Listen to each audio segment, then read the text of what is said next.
The voice of reason, the voice of soul. The voice of reason, the voice of soul. So set you free.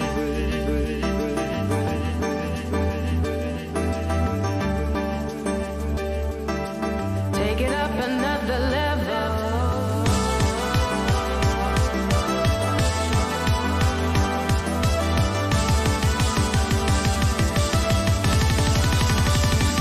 Set you free.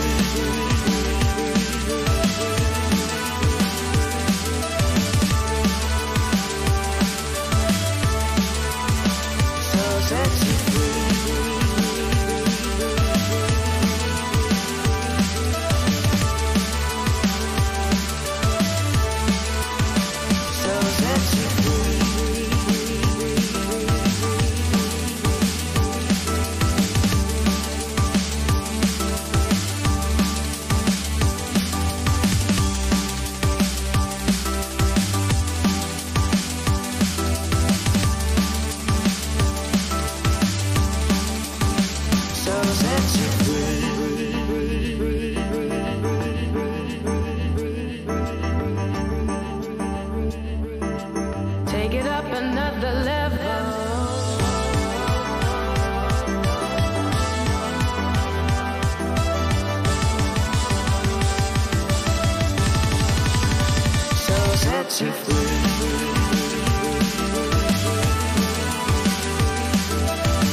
so set you free.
Watch this.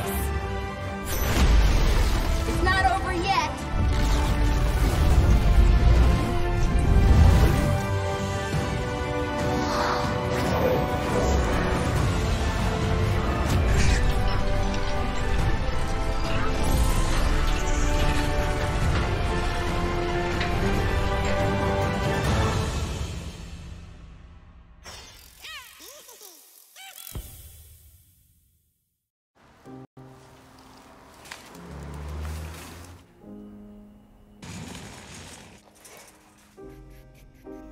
Have you seen her?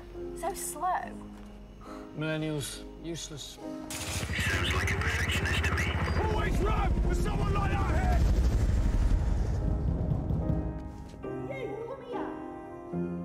Resilience. We need that.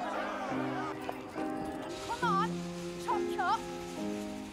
Slow and steady. Hello, 2-1 Alpha. This is Whiskey Tango. 4-1 Alpha. Eyes on target. Unshakable! Nothing's me!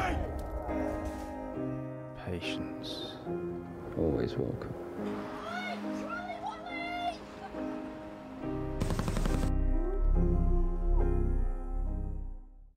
Make me a knight. I said a knight, not a dress. Tighter, tighter, tighter, tighter. There's always one, and it's always him. Contact first! You do want to know that. There's always room for people with a bit of spirit. You never know when you're gonna need it. Hey, Chef! Yeah? Happy birthday, mate.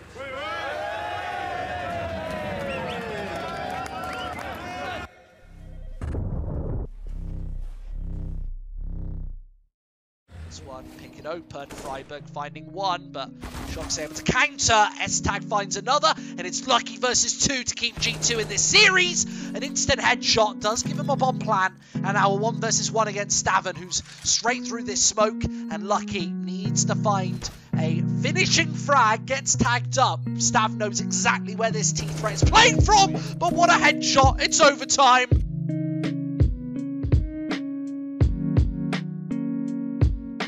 Another man going down, and it is only Shazam left. 1 versus 3 here. This is a deadly dangerous display that I don't think is going to come to fruition. He's got 30 seconds to try and find this bomb plant, and he does so, but he needs all 3 frags right here. Shazam, there's the first. Back between boxes, and a great flick for the second. He knows that Fugly is closing in, but with the AK-47, he could actually finish off this map right here. Shazam needs the 3rd and final pickup, but this has to be a fast shot. Misses, and now he can close in, but it's the no-scope. Shazam, unbelievable stuff.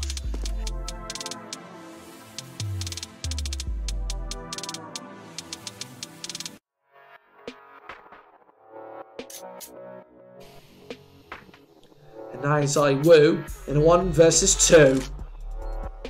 He needs to breach open here, and he does spot out Freeman. There comes the crossfire, and ZywOo, they both miss. I don't know how this is even able to happen, but with the AWP place, ZywOo's able to find both. Unbelievable. ZywOo, 30 seconds left. Hayes shoots one right over the top line and leaves ZywOo in a crucial 1 versus 3. He gets tagged by the flash, and through the smoke, Case just gets caught off guard. He's able to do damage and stay alive for now another ZywOo 1v2. This time to finish off the entirety of Inferno and to push them through to nuke 1-0 up. Oh, there's a headshot! Oh, another one! ZywOo! How does he even manage it? Time after time, they go through to nuke 1-0 up. He is waiting in Nexa with an instant assassination. They spot out Kicker as well. He goes for the cross, and well, this is the flash over to allow the peak for Otto. But yeah, what a nuts shot! Kicker, he's gone. For Otto, but yeah, what a nuts shot!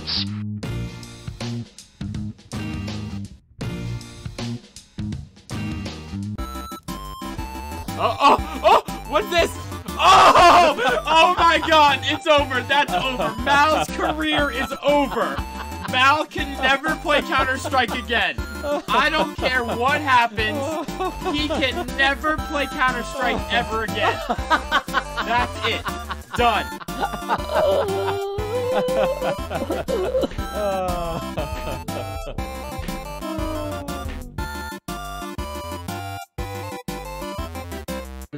Immediately in the flank, Poggers have the single USPS on tobacco at the back of this B-bomb site. They obviously need this pickup. Sprout not finding the initial headshots though. It's the Deagles picking instead. Tobacco towards the back of this site, gonna nail another one, and it's only Dennis remaining. He's trying to close in, and Tobacco sideswipes him and finds the headshot. 4-12. Poggers stays in.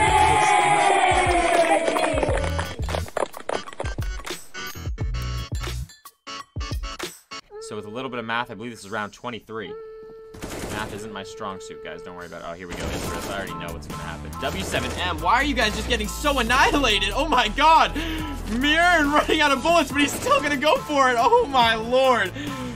Mirror. My God. A 4K. What is that? What is happening right there? You're too slow. Outside, he's good in his positions, and look at him isolate these frags. What an ace right there with a headshot. Nexa now has to fire back, and he does with 2. He's still alive, and he's got plenty of HP. It's the Glock instead. Shots 1, 2, 3, all headshots and all shocks. Vintage stuff in the back of the B-bomb site. He is getting shot in the face, mainly by Tolnu, who has been the star player so far. Remember, we pointed out and highlighted MPK. Such a solid, consistent player, but instead it's LDLC finding the headshots. Then with 2, 3, 4 frags. What was that spray down? Ramp gets shut down, and he is going for the ace. Knows where the 5th and final man is. It's Apex. Throws the rifle right over the top, but he gets sprayed as well, and it's a beautiful ace over by Ramp.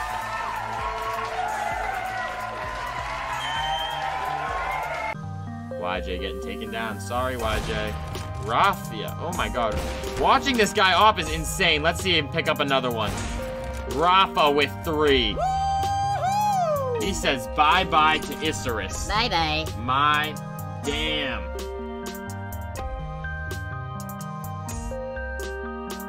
Backs off after nailing 1. Shocks through the back and mid, still with plenty of bullets in the barrel, and that is classic vintage Shoxy right there. 12-12 equalizer could actually force up a 3rd map here. Shocks through the back and mid, still with plenty of bullets in the barrel. Charging him down, MBK with a opening headshot, quicker drops. I don't know if they know that this AWP is up close and personal, but they certainly do now. Jane fires in, there's a second shot. Oh, and Jane does everything. Lines up 3 and 4 players. Unbelievable. The A-bomb site gets shut down. How does he manage it? Every single angle covered.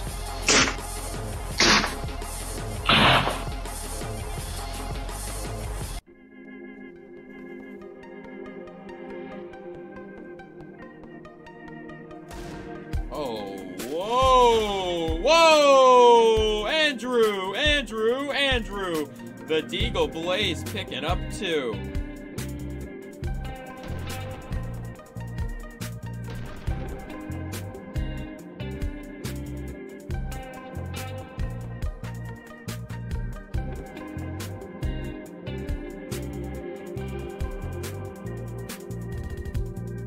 bomb planted at the A bomb site, and Avangard with opportunities to close his series off. Now, Kicker, he's challenged up close and personal. There's a follow-up headshot. Just Sirison to keep this one alive, and he has the AWP posted in his hand. Follow-up flick. There's the first, and he has time on this clock. The Molotov placed, and that is nicely poised. Sanji here on the defuse. It's Sirison trying to bait the player out, but Sanji doesn't go for the peek. Instead, it's the AWP loading and the headshot. Sirison, can he find this bomb? Yep, there it is. Just 40 seconds on the clock. Shox instantly going to peek into this one, pick it open. Freiburg finding one, but Shock's able to counter. S-Tag finds another, and it's Lucky versus 2 to keep G2 in this series. An instant headshot does give him a bomb plan, and now a 1 versus 1 against Stavin, who's straight through this smoke, and Lucky needs to find a finishing frag, gets tagged up. Stav knows exactly where this T-Threat is playing from, but what a headshot. It's overtime.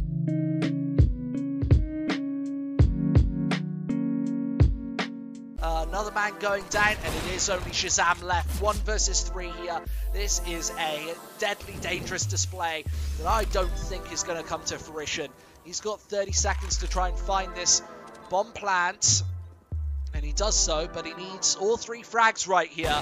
Shazam, there's the first. Back between boxes, and a great flick for the second. He knows that Fugly is closing in, but with the AK-47, he could actually finish off this map right here. Shazam needs the 3rd and final pickup, but this has to be a fast shot. Misses, and now he can close in, but it's the no-scope. Shazam, unbelievable stuff.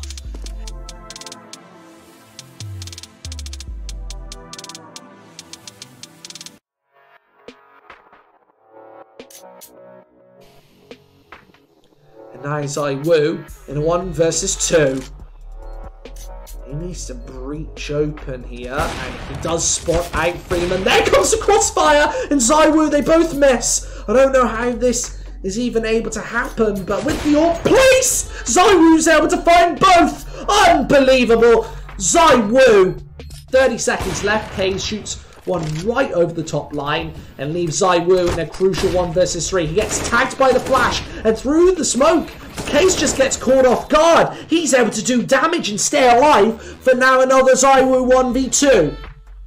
This time to finish off the entirety of Inferno and to push them through to nuke 1-0 up. Oh, there's a headshot. Oh, another one. ZywOo. How does he even manage it? Time after time, they go through to nuke 1-0 up. He is waiting in Nexa with an instant assassination. They spot out Kicker as well. He goes for the cross, and well, this is the flash over to allow the peak for Otto. But yeah, what a nuts shot! Kicker, he's gone. For Otto, but yeah, what a nuts shot!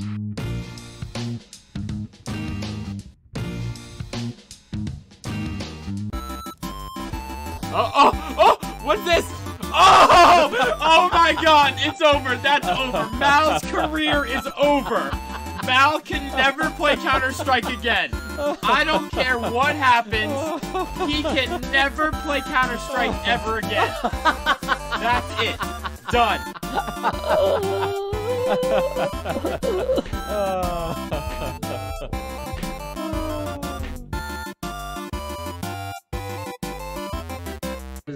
Immediately in the flank, Poggers have the single USPS on tobacco at the back of this B bomb site. They obviously need this pickup. Sprout not finding the initial headshots though. It's the Deagles picking instead. Tobacco towards the back of this site, gonna nail another one, and it's only Dennis remaining. He's trying to close in, and Tobacco sideswipes him and finds the headshot. 4-12.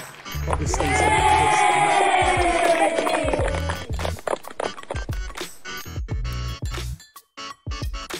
So with a little bit of math, I believe this is round 23.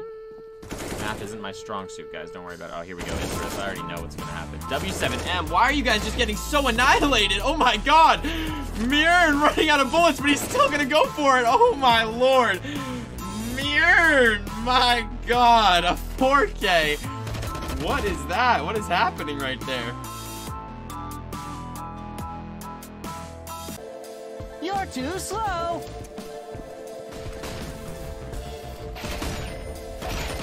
side. He's good in his positions. And look at him isolate these frags. What an ace right there. With a headshot. Nexa now has to fire back, and he does with 2. He's still alive, and he's got plenty of HP. It's the Glock instead. Shots 1, 2, 3. All headshots and all shots. Vintage stuff at the back of the B bomb site. He is getting shot in the face, mainly by Tolnu, who has been the star player so far. Remember, we pointed out and highlighted MBK. Such a solid, consistent player, but instead it's LDLC finding the headshots. Then with 2, 3, 4 frags. What was that spray down? Ramp gets shut down, and he is going for the ace. Knows where the 5th and final man is. It's Apex. Throws the rifle right over the top, but he gets sprayed as well, and it's a beautiful ace over by Ramp.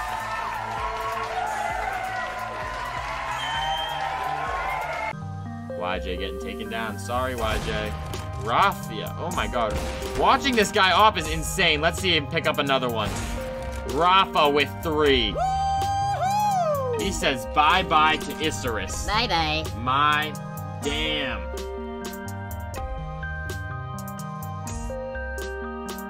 Backs off after nailing 1.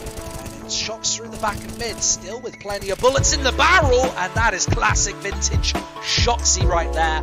12-12 equalizer could actually force up a 3rd map here. Shots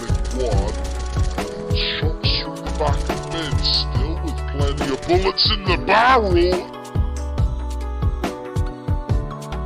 Charging him down, MBK with a opening headshot, quicker drops. I don't know if they know that this AWP is up close and personal, but they certainly do now. Jane fires in, there's a 2nd shot. Oh, and Jane does everything! Lines up 3 and 4 players! Unbelievable! The A bomb site gets shut down. How does he manage it?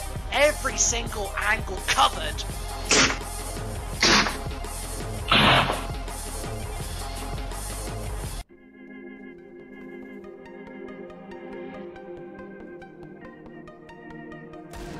Oh, whoa, whoa! Andrew! The Deagle Blaze picking up 2.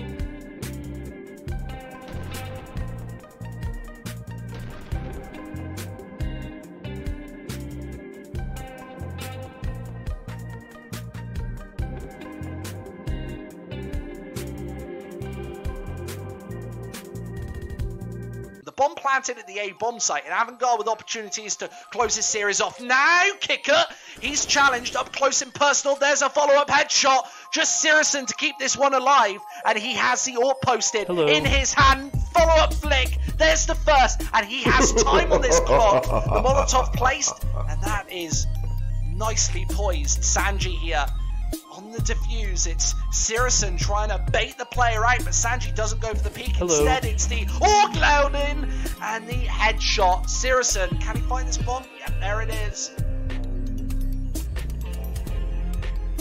Just 40 seconds on the clock. Shocks instantly going to peek into this one. Pick it open. Freiburg finding 1, but Shock's able to counter. S-Tag finds another, and it's Lucky versus 2 to keep G2 in this series. An instant headshot does give him a bomb plan, and now a 1 versus 1 against Stavin, who's straight through this smoke, and Lucky needs to find a finishing frag, gets tagged up. Stav knows exactly where this T-threat is playing from, but what a headshot. It's overtime.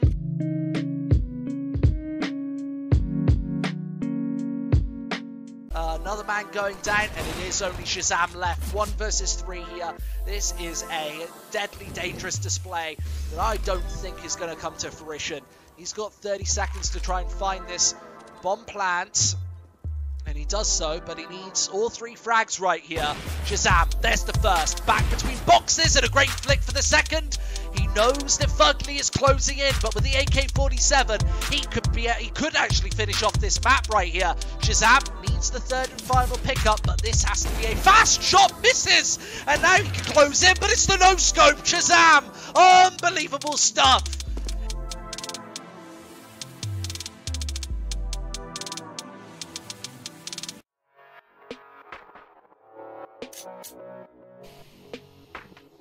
And now it's Woo in a 1 versus 2. He needs to breach open here, and he does spot out Freeman. There comes the crossfire, and ZywOo, they both miss. I don't know how this is even able to happen, but with the AWP place, ZywOo's able to find both. Unbelievable.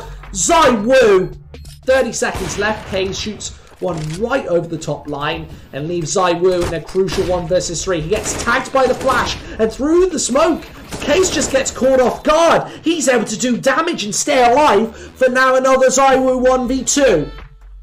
This time to finish off the entirety of Inferno and to push them through to nuke 1-0 up. Oh, there's a headshot! Oh, another one! ZywOo! How does he even manage it time after time? They go through to nuke 1-0 up. He is waiting in Nexa with an instant assassination. They spot out Kicker as well. He goes for the cross, and well, this is the flash over to allow the peak for Otto. But yeah, what a nuts shot! Kicker, he's gone. For Otto, but yeah, what a nuts shot!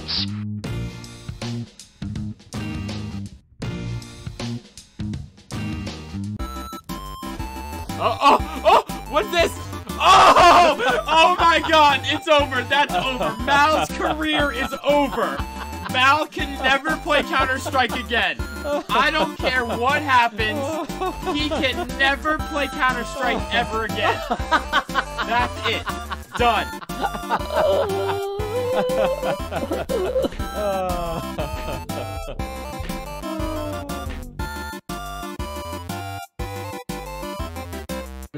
Immediately in the flank, Poggers have the single USPS on tobacco at the back of this B-bomb site. They obviously need this pickup. Sprout not finding the initial headshots though. It's the Deagles picking instead. Tobacco towards the back of this site, gonna nail another one, and it's only Dennis remaining. He's trying to close in, and Tobacco sideswipes him and finds the headshot. 4-12. Poggers stays in.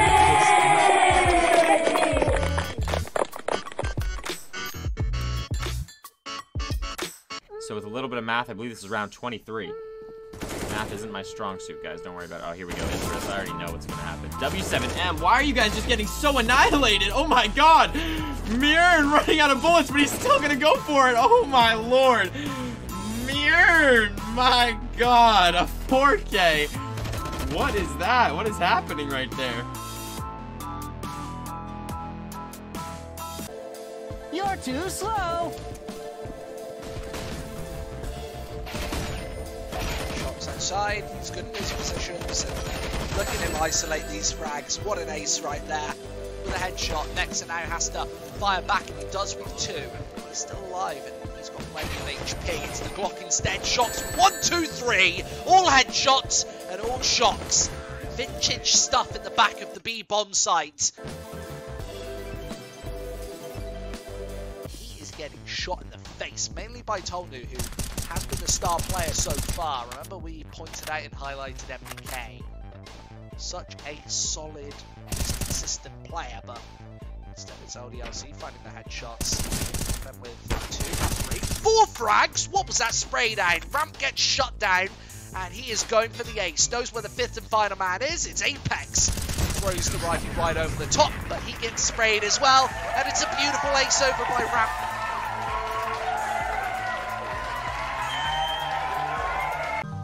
YJ getting taken down. Sorry, YJ. Raffia. Oh my god. Watching this guy off is insane. Let's see him pick up another one. Rafa with 3. He says bye-bye to Isurus. Bye-bye. My damn.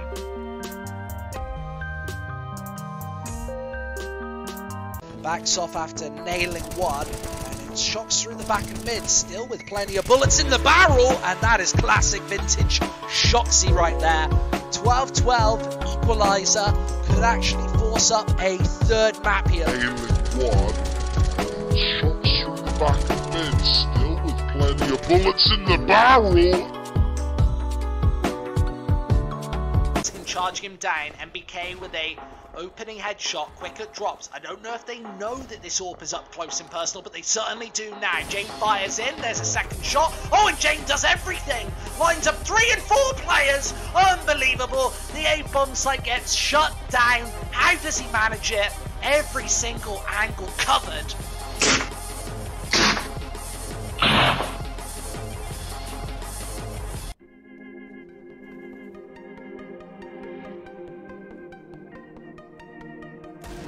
Oh, whoa, whoa! Andrew, Andrew, Andrew!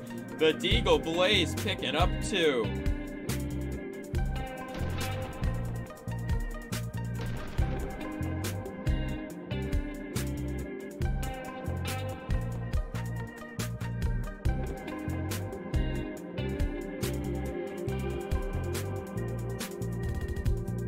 Bomb planted at the A bomb site, and Avangard with opportunities to close his series off. Now, Kicker, he's challenged up close and personal. There's a follow-up headshot. Just Sirison to keep this one alive, and he has the AWP posted in his hand. Follow-up flick. There's the first, and he has time on this clock. The Molotov placed, and that is nicely poised. Sanji here on the defuse. It's Sirison trying to bait the player out, but Sanji doesn't go for the peek. Instead, it's the AWP loading and the headshot. Sirison, can he find this bomb? Yeah, there it is.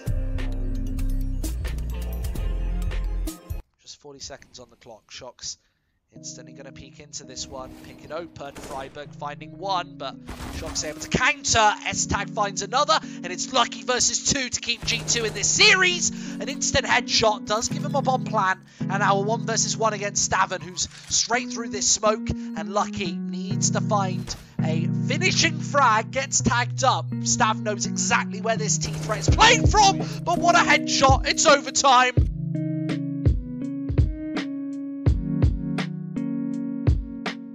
Another man going down, and it is only Shazam left. 1 versus 3 here.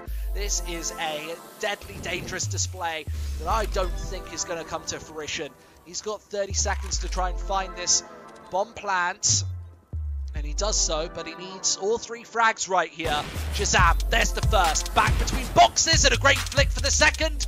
He knows that Fugly is closing in, but with the AK-47, he could actually finish off this map right here. Shazam needs the 3rd and final pickup, but this has to be a fast shot. Misses, and now he can close in, but it's the no-scope. Shazam, unbelievable stuff.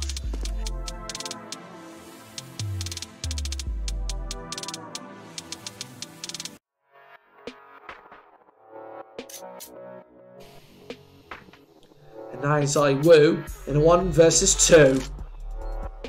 He needs to breach open here, and he does spot out Freeman. There comes the crossfire, and Zaiwu, they both miss. I don't know how this is even able to happen, but with the AWP place, Zaiwu's able to find both. Unbelievable. Zaiwu.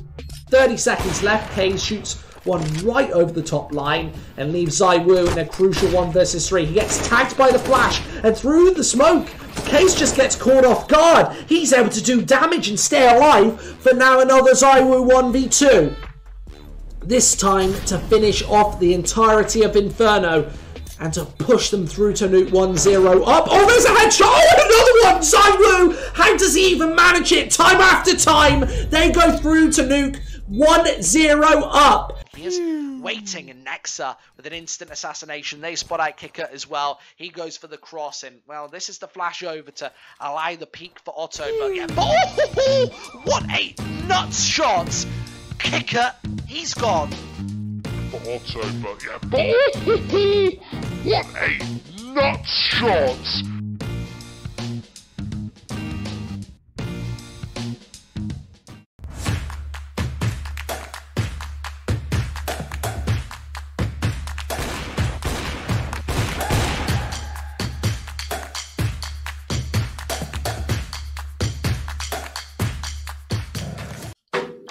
You're watching CSGO Fight Night.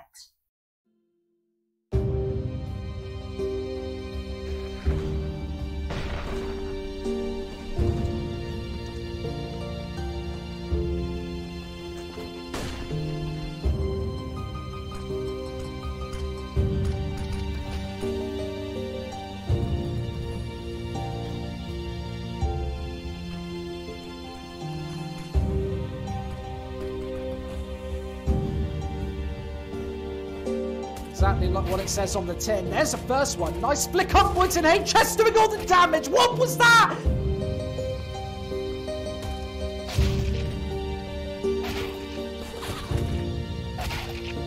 Who's he going to take the shot on initially? Thomas, Baymax, all three, Schneider. Perfect, beautiful play.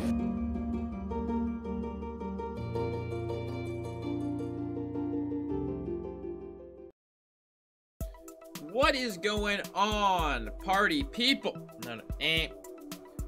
What is going on, CSGO Fight Night fans? It's me, your man, John Steezy. What's going on, everybody? We're going to be watching such a fantabulous game soon, but I'm not casting this one. No.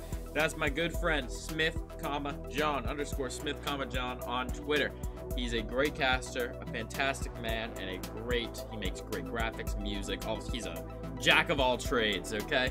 And we're about to see him cast the match, and that's why you're all here, okay? You're not here for him. Maybe you are, but you're here for a match, okay?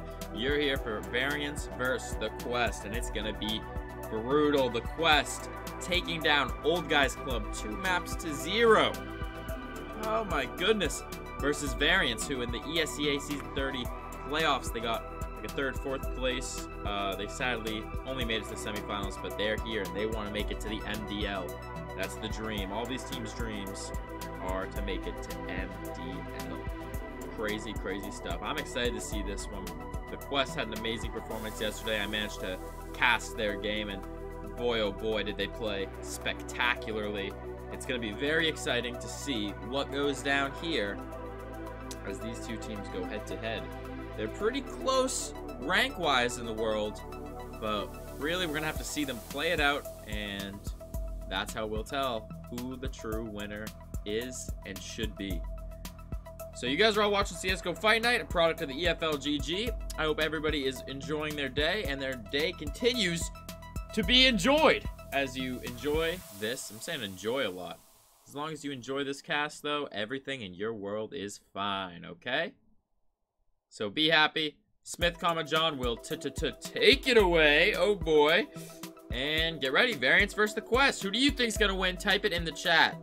And also type what your favorite type of big cat is. Is it a lion, a tiger, a panther? What do you guys think? But anyway, let's get on to the game. Smith, John, take us away.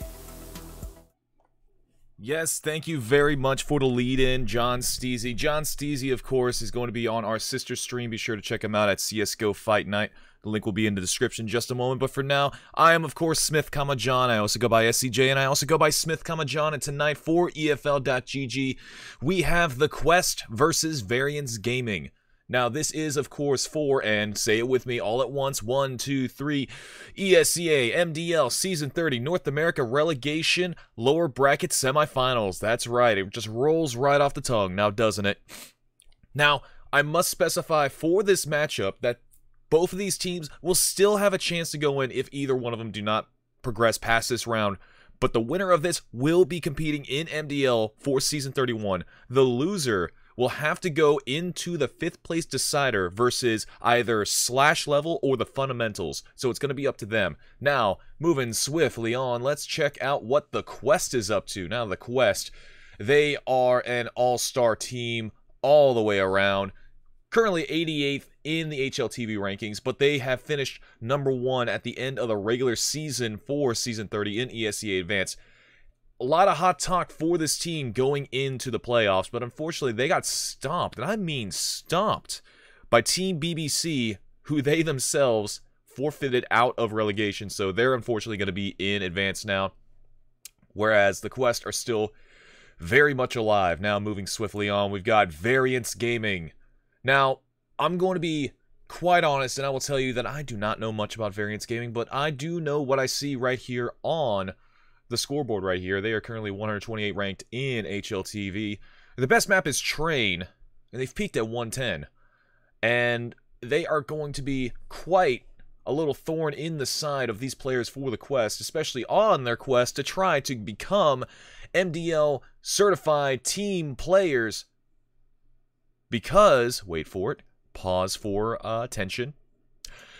Variance Gaming has KMZ. He's going to be the star player of the night. His real name is Ezekiel Hughes, and let me tell you something. That dead look in his eyes is not one of vacancy, it is one of death. And he's got death in his eyes because he knows that the only thing on his mind is death.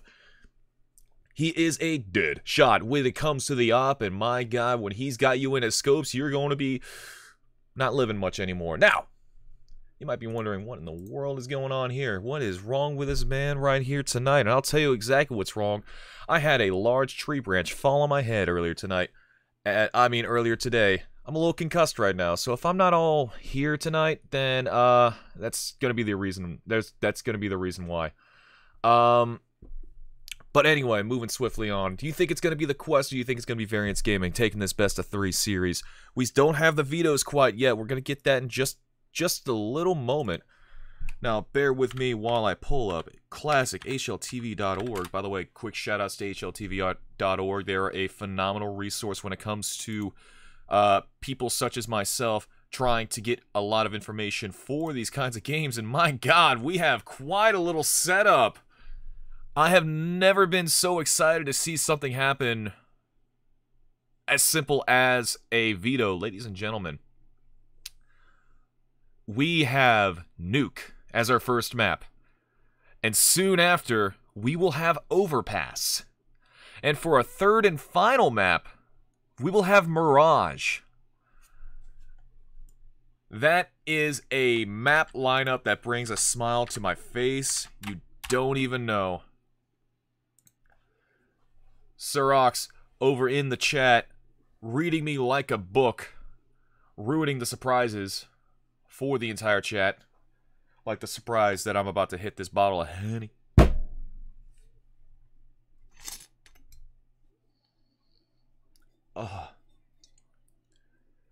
You're a prophet because you know how to read. That doesn't count, Sirox. Dude, Overpass is the best map, and if you do not agree, then you are not good at games. Real quick, I need to do some changes real quick before I hit this bottle. There we go. And I believe that these players are good. They don't have any bad boy photo icons. There was a... Oh! Huh, hold on just one moment. We might actually have a little bit of... we might have someone else standing in for the Quest, actually. We might have Oso Dank in, unless he's the coach. I don't follow a lot of these teams as best as I could, also the head wound. But it appears that Oso Dank might be playing in place of someone else.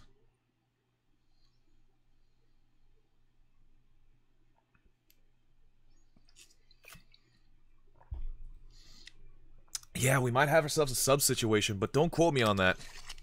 Players are filing into the server right now. It is going to be Nuke. And it's going to be a fun one.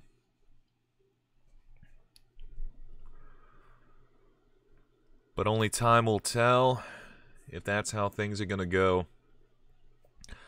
Now, I have said it in the past, the Quest, they have...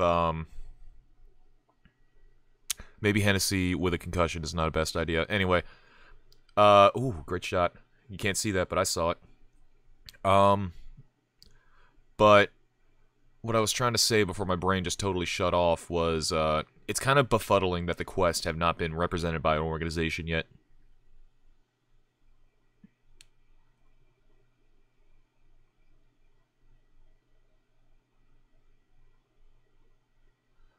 Lagoon says that Oso Dank's coaching. That sounds about right as well. I remember seeing the name, and my initial thought was the guy from E United. Wait a second. No. There was actually a Dust 2 article about that, and he himself made the joke about Oso Random, the E United guy who got into a lot of trouble because he couldn't keep it in his pants.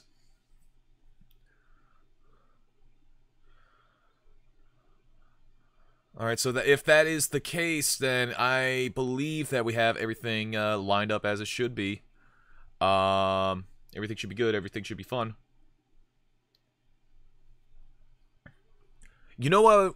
I don't know if they are still an organization, but I would love to see Soar Gaming pick up the Quest again, because I know that MCE and Exceed used to be represented by that org a while ago. Frost AK, he was on ESEA. Voltage, he was on that short-lived Dignitas roster, right?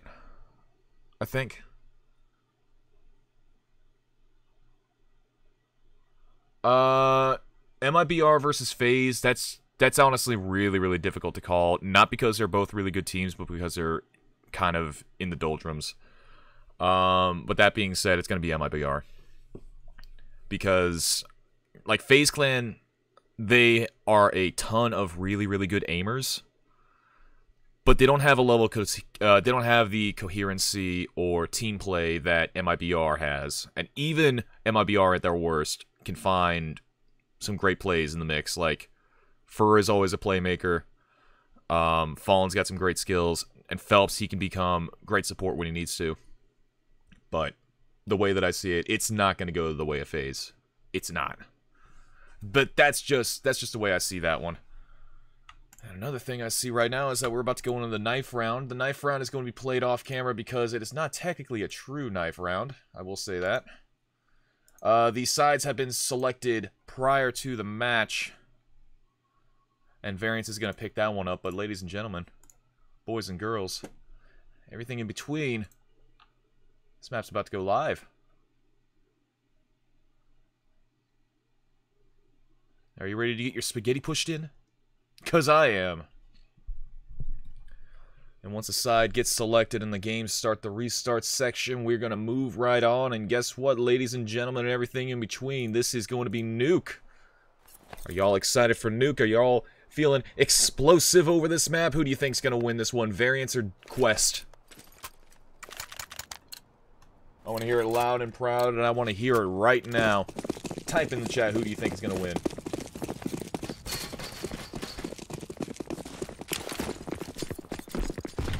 It's immediately going to be a fast push towards the B ramp site. KMZ, the star to watch. He's going to take a few shots off, but it's going to be Nesca with a nade to get the first kill of the game. Spammer answering back with a great one tap there on Frost K on the outside. Great plays coming in. KMZ brought down to 2 HP. Going to try his damnedest in order to maximize and capitalize on this, but the two players in heaven are going to get quickly sent down to hell. Voltage has that bomb in hand. He's going to punch in those wacky little numbers on the back. And he's going to get that bomb down. A 1v4 situation for him. Making it all the easier. But unfortunately, Spammer's going to be the one to knock his block square off. A 3K for him, and the defuse comes in without the kit. And a nice little start for Variance Gaming.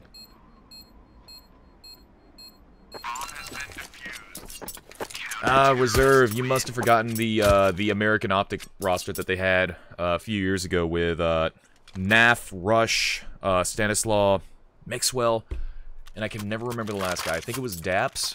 Yeah.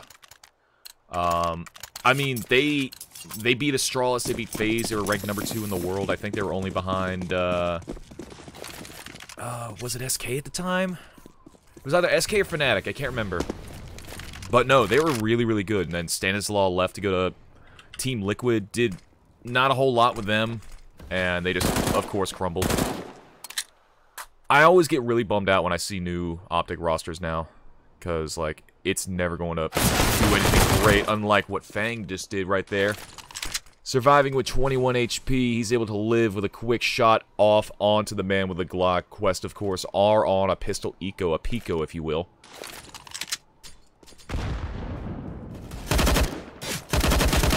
KMZ is going absolutely hot with the AUG, staring down through the scope, able to pick up a 2K before getting taken down with a P250. That absolute P-shooter in the hands of Voltage right there.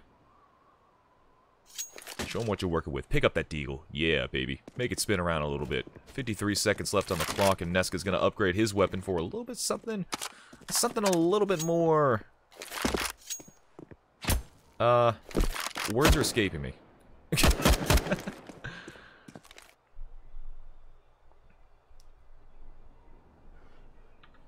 But now it's a little bit quiet. Frost Decay and Voltage pressing on into the A site. The only people that have to worry about him are going to be Powers. And Powers is powerless when it comes to those shots. Voltage, last man alive, is unfortunately going to go down from the man in heaven. And that's going to be a second round for Variance now. And the money is in the hands of the Quest. Only players so far for them doing any sort of damage to the opposite side has been Voltage and Exceed with 3 and 1 respectively. So now that these players have rifles in their hands, including an SG in the hands of Jonesy, we'll hopefully see a little bit more work come out of these players.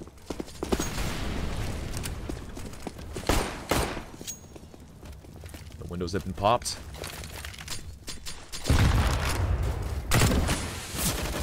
You got 5 scoped weapons across all the players. Powers with the MP9 as well.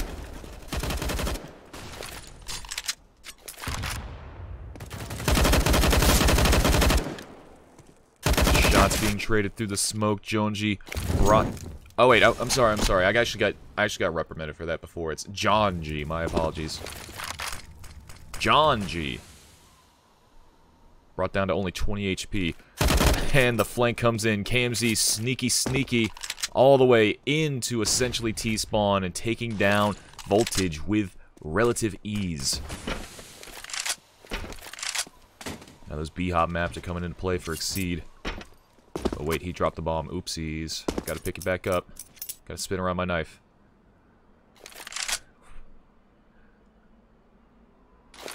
Why does Exceed have Devil in Miami on his knife and not Scrappy Dude Dead in Miami? Am I right? That's a joke I get. Ooh, and crazy shots is what Powers gets. KMZ answers back with a flaming hot Cheeto of a shot right there. Frost A, he's going to try to stay alive as much as he can, but with only 21 HP, pinned into the corner by the fire, his time was pretty much up.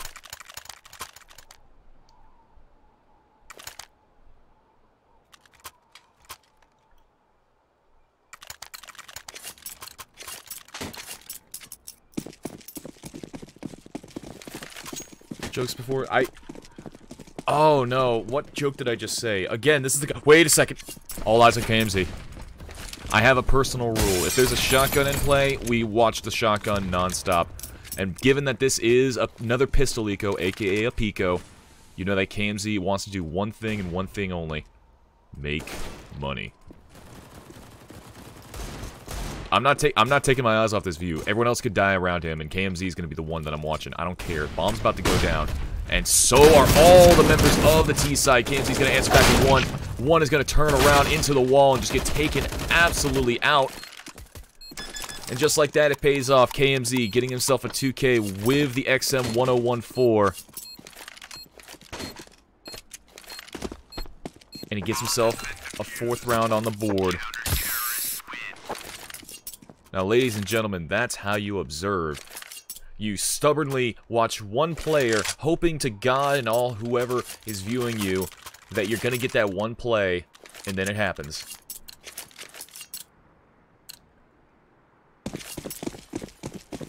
MK, I'm going to ask you nicely one time. Do not advertise outside of the stream. Thank you very much.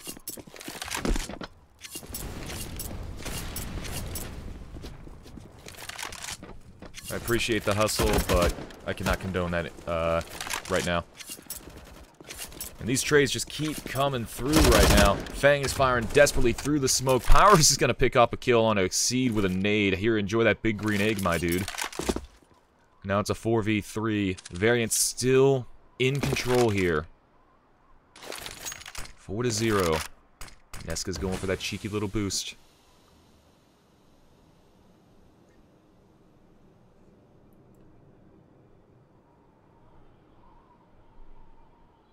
Minute 5 left on the clock.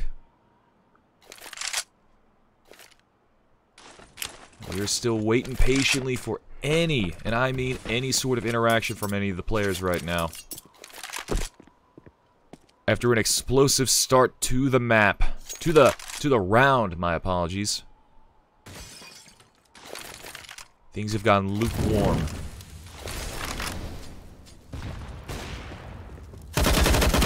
Finally, the shots come in. Jonesy takes down one. Voltage and Frost AK each picking off one themselves. And the last man alive is going to be Neska, and he is currently in trophy room, imagining all the trophies that he could get if his teammates didn't die around him. 40 seconds left on the clock while the bomb ticks away, and it's the Neska show right now. He's got utility. He's got weaponry. He's got positional advantage. But the only thing he does not have is knowledge that the bomb's on the A site. He realizes his mistake, falls back, shakes his head, and tries to save his weapon into the next round. Meanwhile, Jonesy and Voltage peeking aggressively outside, trying to find out Nesca. Nesca, oh no! He's gonna get found! He's gonna take down one before retreating back to start, hitting that reset button on that life. And the Quest are finally going to pick up the first round on the board. 4-1 is the scoreline now. After a successful bomb plant and explosion, their money is bolstered. They have quite a bit of utility, full armor, full weaponry, and on voltage carried back from the last round. And most importantly, Variance Gaming, they're put between a rock and a hard place and a pickle and a doozy. Spammers relegated to nothing more than a vest and a CZ. That dude's got 24 chances in order to make a change in this one, but KMZ, he's going to be sure to be everything that they need right now. Exceed, one and done, taken down immediately by Fang, spinning around on a swivel. That man is a turret, but unfortunately turrets also go down. Turrets can also die, and he's going to die. Oh, great shot by Voltage before going down to KMZ in the end. Thus ending the one-round winning streak of the Quest.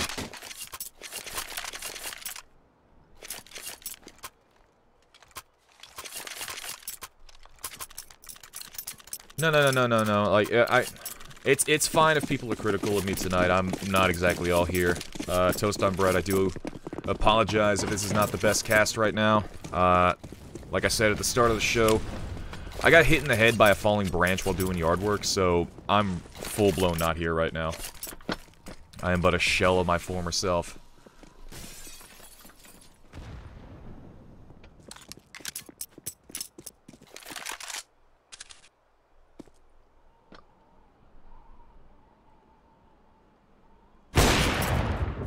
He sees through the wall, and he sees through the BS of MCE and takes him down.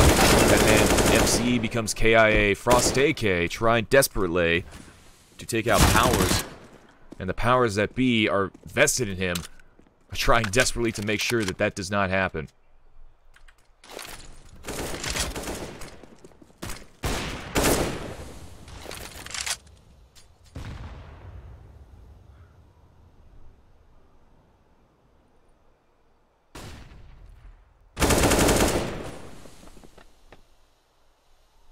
He's going to take down one outside. Powers sneaking through the smoke on his own site.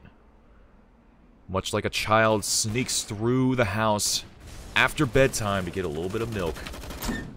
Frosted K opening through the door like he's Kool-Aid, taking one out before going down himself. Fang and Nesca close this one out, 6-1 on the board for Variance Gaming. 5 up on the Quest as the pause comes into play. And Mimi thirsty, so Mimi gonna get water.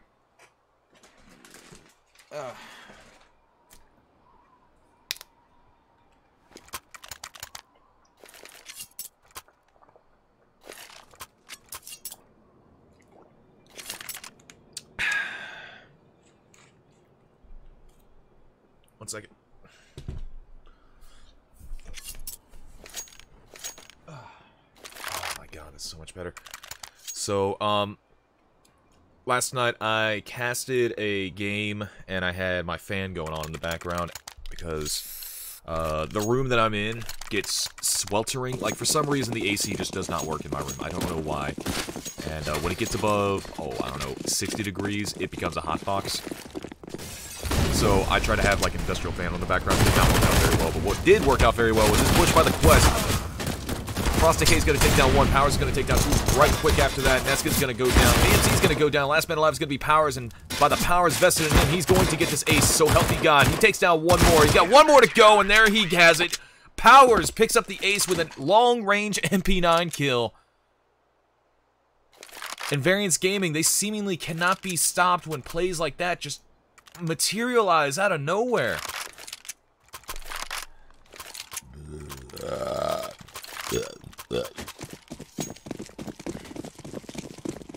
CCC Pronic, thank you very much for the kind words right now. As the swelling in my brain reduces, I would like to thank you from my swelling heart how much that means to me. Or something along those lines. Speech has kind of gone out the window for me a little bit. Just like the chances to exceed Jonesy or MC having any sort of opportunity in this round. Last two alive are going to be Voltage and Frost AK. And in a 5v2, Voltage, himself especially, needs to live up to that Astralis photo in his icon and come alive with some Xipnix tier clutches. KMZ's going to play from the ramp position. Voltage is going to spot him out. Surely he's going to be spotted. He get flashed out for sure. Pushed away from the positioning. He's not going to play that whatsoever. Frost AK, however, on the outside is going to be playing solo himself. And Voltage has got to be dealing with a little too much all at once. Frost AK is going to take down one head. It's going to be Fang. Pushed out into the ether. Spam is peeking out. The taps coming in, but unfortunately they are not landing. Frost AK going to DK now. 35 seconds left on the clock. It's all up to Voltage in a 1v4, and unfortunately, when that scope comes into play at the hands of Spammer, it's nothing you can do. It's just speakers going hammer, blammer, blammer, blammer. Here comes Spammer with an AUG. I'm white.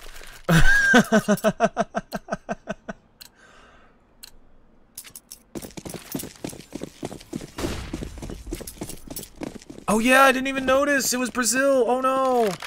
I always make that joke and I forgot this time. Oh. Well, I mean, around late, just, you know, shoutouts to Brazil. Moving on. Fangs picking up himself a 2K right there. Continuing the domination by Variance Gaming. Neska's gonna take down one as well. And Fang's gonna get hammered out of existence while the fire tags Frost AK down by KMZ. KMZ on the board now for that one. Last one alive is Voltage playing from outside. And he's got way too many angles to deal with on the A site.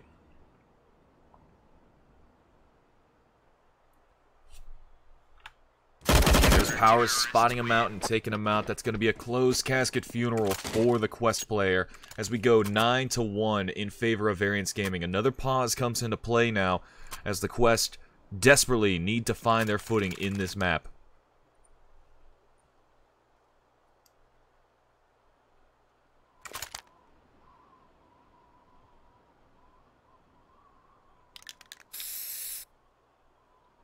No, I agree. They are actually having some very close close rounds. Like, it's coming down to 1, 2, or 3 players every single time. So, like, if the Quest can find their momentum, then it's going to be very scary for Variance, especially on this map. When if the Quest can pick up 3 more rounds at least, then they're going to be in a very good position once they switch sides. Because again, this map is really CT-sided if I'm not mistaken. I try not to play this map because it's, I don't know, too many Z-planes that I have to deal with. I can't deal with the top and bottom stuff.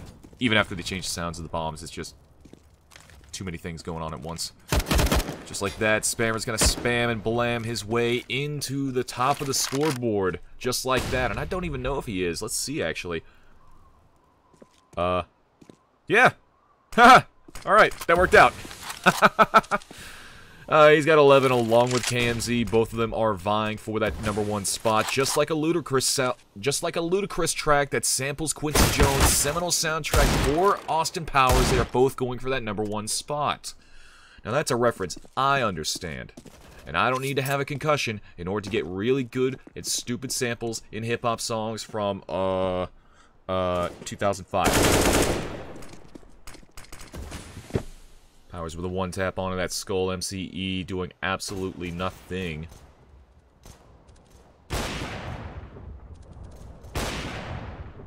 Nah, it's not a new weapon anymore. It's the meta, baby.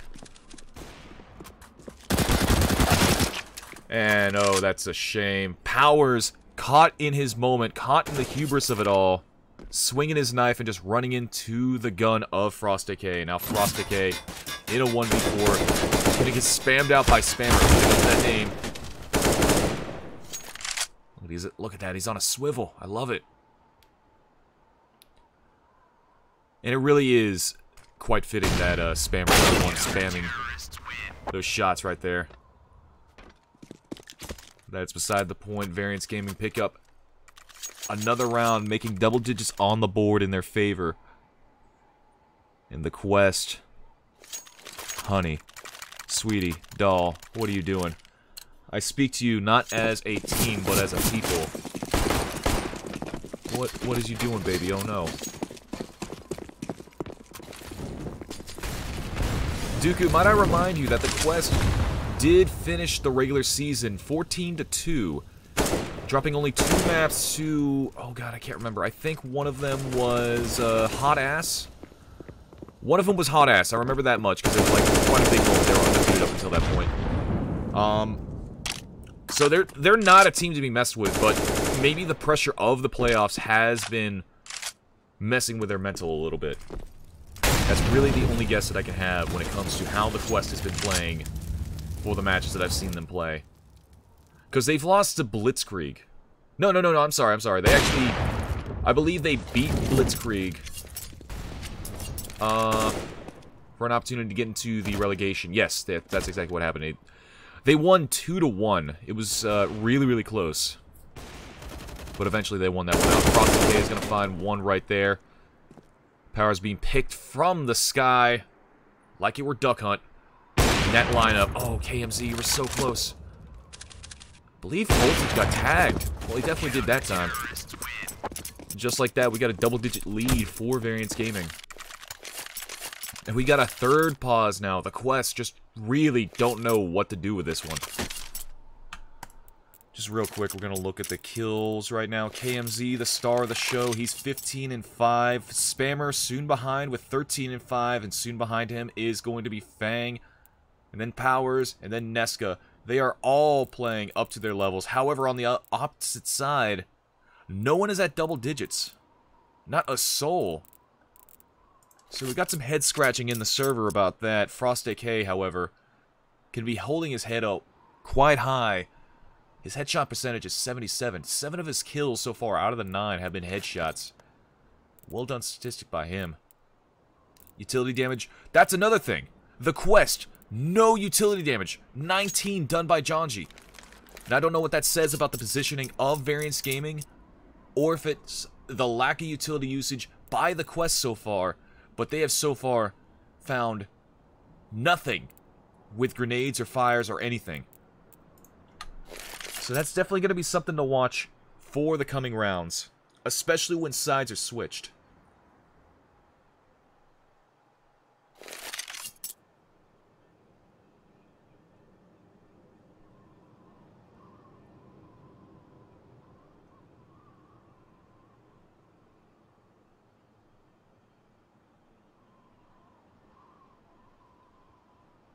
Oh, Dark Devil, no. That's a lot of money, no. They are really talking things through. This is either a, this might actually be a technical pause, because usually the pauses dedicated to strategery doesn't take this long. But unfortunately, I don't see any sort of feed on my side whatsoever. And just like that, the pause has ended, so it's all good now. It could have been a ping dispute. Frosty K is currently at 62 ping, which is a little bit high, but I think he's going to play through it. If that's what it was, then that's where it is.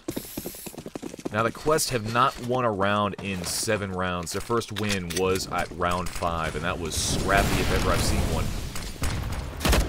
Spammer is just pushing right up. He's trying to find something. He's not going to find a single thing, but my god, keep all eyes on him. No. We're going to keep watch on him. He's firing directly through the smoke, or rather, spamming. And he's going to chase him from the vents position. He's going to try to find one. That's exactly what's going to happen. Voltage is going to be pushing up daisies with the quickness, and now it's going to be a 4v3 as MCE picks up 1 kill. Spammer's going to get blammered himself. Frost AK picking up that kill. Another headshot for him. 80% headshot rating for him now. Unfortunately, it's going to stop right there. But now, the Quest on a Pistolico, a Pico, if I might say, they've got the bomb down. And they've evened up the man numbers. A 2v2. KMZ and Powers. Strong opponents for the Quest. But luckily when Exceed's in the server, going up against him, they're able to land it. And KMZ, he's actually going to tap the bomb! And Exceed's going to tap him out of existence. And he's going to be a little bit toxic about it too. I would be as well. The Quest, finally, at long last, doubling up their scoreline. And just as well, Frost AK getting double digits for his kill count. Everything's coming up, Millhouse.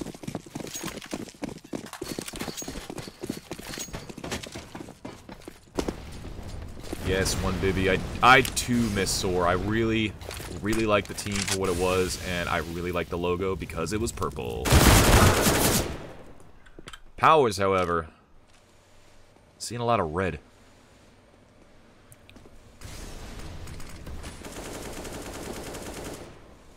Sekai-sama, you might joke, but I have definitely seen really stupid comebacks happen within this week. I believe it was... Oh god, it was Blitzkrieg going against someone. I can't remember who it was. It was Big Frames.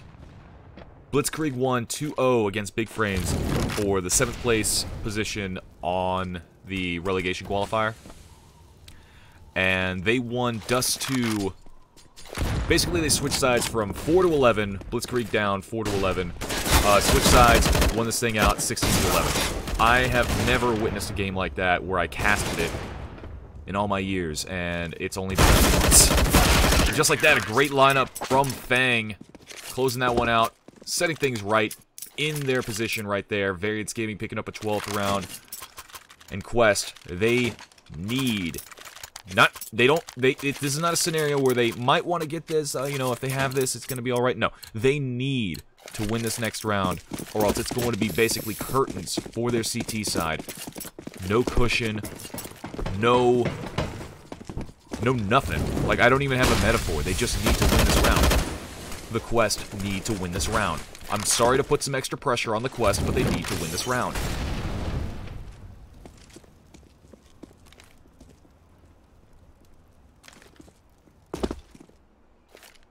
I'm going to be truly honest. I've got them going 13-2 right here. Variance Gaming have just shown themselves to be a far more composed team right now. And this is another one of those cases where, like, here's the thing. This could be a 3-mapper.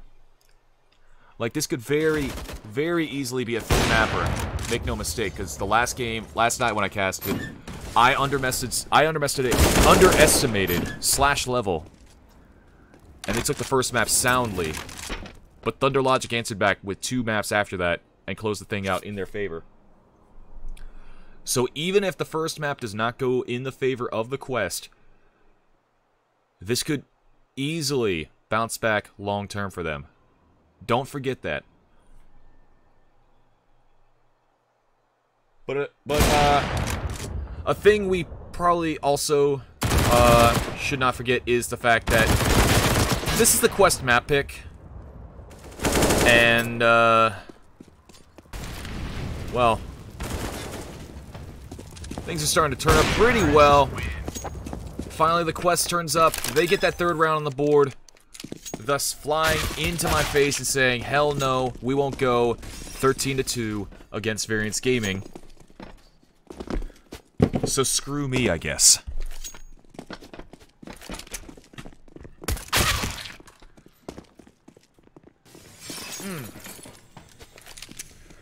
But yes, quite beneficial for the Quest. They have finally picked up another round, giving themselves just a tiny bit more cushion. Going from a hard, cold wood floor to a hard, cold wood floor with a thin towel on top. Sleep on that, will ya?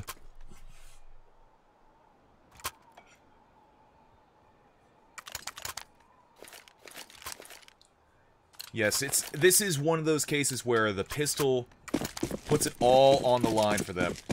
The Quest need, and I mean need to win this pistol if they want to have even an iota of a chance into this game again.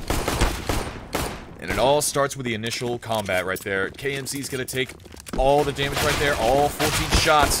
And Voltage and Exceed, they are answering back with shots of their own. They're all going to go down, but Power's the last one alive on the T side. Is going to be put into a 1v1 situation with the bomb in his hand.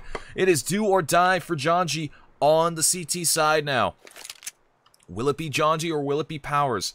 If Janji can spawn out bomb, then they might have a shot. There's bomb. He sees it. He knows it's there. He knows where the T is going to have to come from now. And Powers going to get tapped out. Going to get dropped out. And the Quest, ladies and gentlemen, have picked up the pistol round, thus bolstering their abilities into the coming rounds. But they cannot rest yet. The second round conversion can always mess them up. And if VG buys aggressively into this one, they're going to have to really be careful. But only Powers is going to buy in with a P250. So despite the fact that this seems like a bonus round in favor of the Quest, they still need to be careful. My God, do they still need to be careful. And, oh my God, what is this? This is so cool! Oh, I love this. I've never seen this before. This could be so destructive if anything happens. They're going to stick this one out too. Powers is playing outside. And we might actually see this come. Janji playing outside as well. And I actually really like this boost. They are sticking with it too. Oh, dear Lord. This could be so gross if it comes through. Powers is the canary in the coal mine. He's going to be able to see if they come from there at all. But unfortunately, I think this boost might not have any fruit to it. God, I love seeing stuff like that. And Janji's going to find one. That's going to be Powers down. Powers powering down. There we go. Made the joke, did it. Now the push comes in, the push comes out. Frosty K is going to pick up the final 2 rounds of that round. Convert the second round in their favor of the Quest. And now, here's where it gets crazy.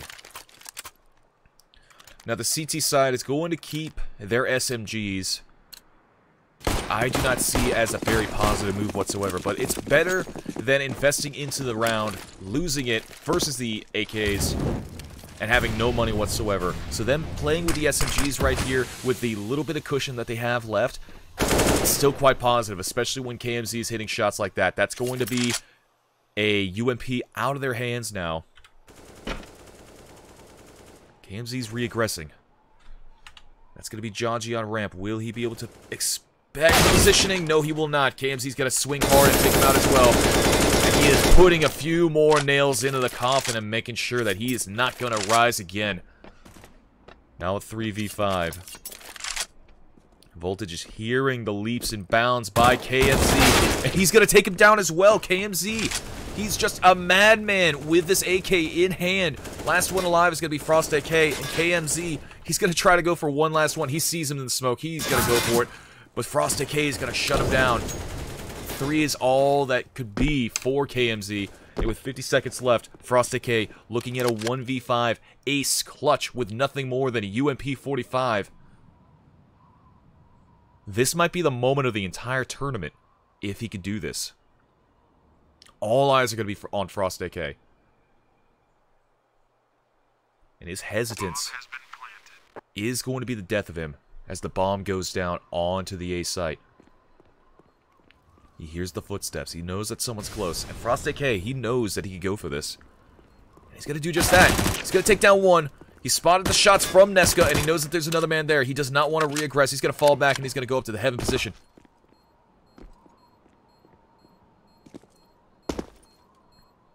He saw that AK go down, and he really wants it. He got himself a kill. He made it a little bit expensive. But now he wants that AK. He's still thinking about it. He's pondering it. He grabs it. There he goes. Shot till you drop, and that man will not drop. KMZ, of course, picks up the 3K, opening up the round for the Variance Gaming side, and the Quest, as desperate as they could be, unfortunately could not win that one out. Variance Gaming picks up another round, the first rifle round of this half, and now the real weapons comes out. Well, real weapons and then what MCE's just limping to the barn with.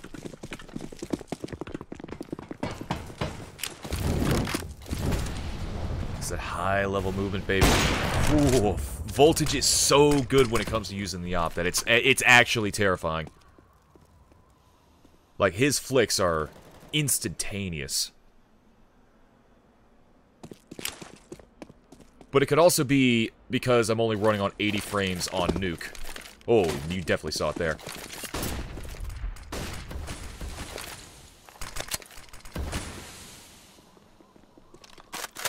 Yeah, they don't make video cards from 2012 like they used to.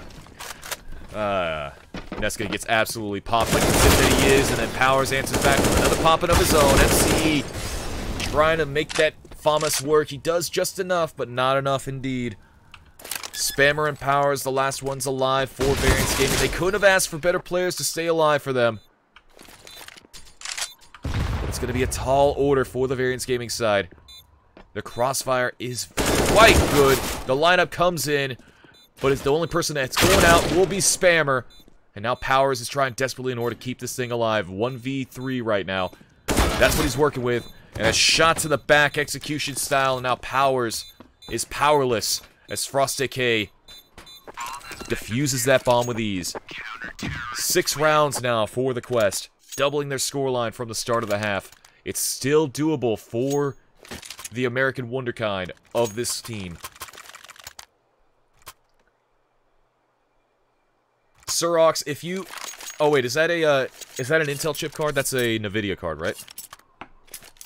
Because I'm running on AMD now, so I have no idea if that'll be compatible. I'll be honest.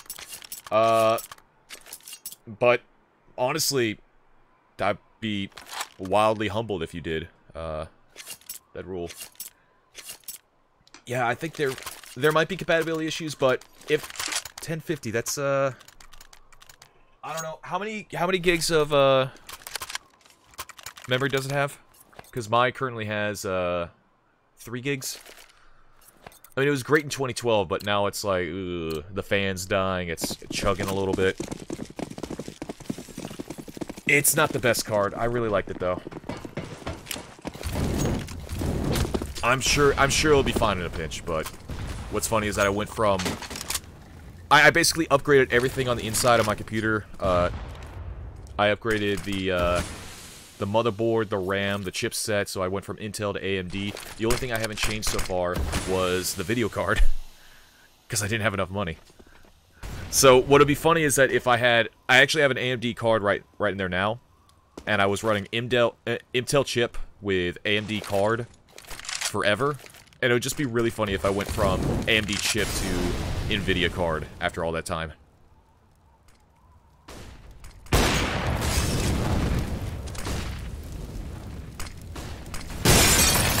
Some great shots coming in by Voltage. A 2K on the board, make that a 3K. This man is absolutely on fire this game. You get that off in his hand, and all of a sudden that man knows how to play it. Trust me, I can sympathize. I'm the same exact way. Spammer trying desperately to find that head on Exceed, and it's simply not going to be enough. 1 HP left for that man with 5 letters in his name, and it's going to be 5 alive for the Quest as they pick up another round. And like absolutely everyone said, the CT side had to be absolutely stellar if they wanted to have a chance back into this game, and it's turning out to be quite the show indeed.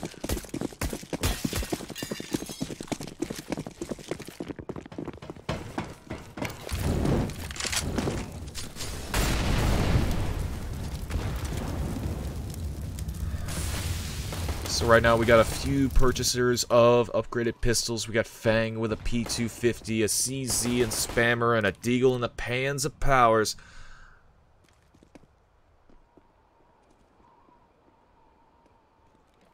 And I don't know what to say after that. I just kind of blanked right there.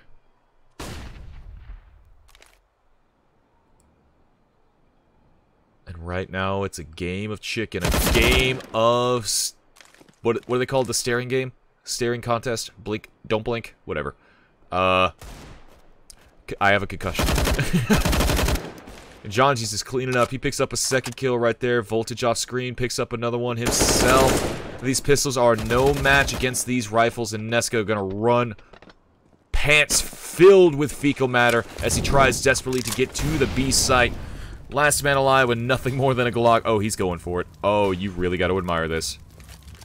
You've really got to admire this. Oh, and he gets the right click in, but Exceed is not going to concede. He's going to get a 2K right then and there, and the Quest are going to get another round on the board. I really, really like the gumption of players when they know that they're pushed into a wall and they're just going to go for it. Like, that's the kind of stuff that you love. 4 gig VRAM. I think that's got to be a lot better than mine. I think mine only has... Well, I'll look it up when we have another pause or between matches. This game's starting to get good, and I don't want to get too distracted, but hold that thought for now.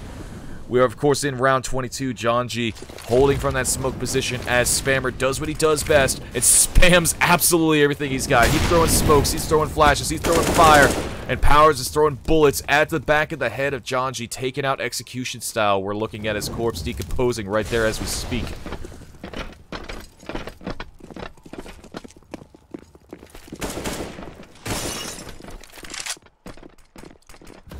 I don't know if this is going to be overtime, but this is... Ooh. Great little tap by KMZ right there. Bomb's going to go down onto the B site. And a 3v5 comes in for the Quest. And this looks to be a save by them. They don't want to go for it. I cannot blame them. But while all this is happening, I'm actually going to look up my video card real quick. 1 second.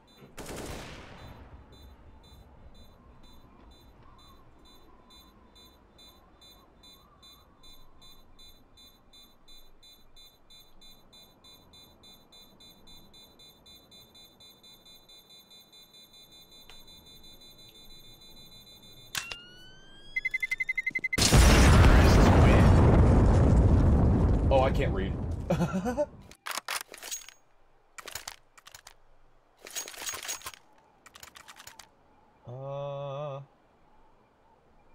I still can't read. My eyes don't work as good as they do.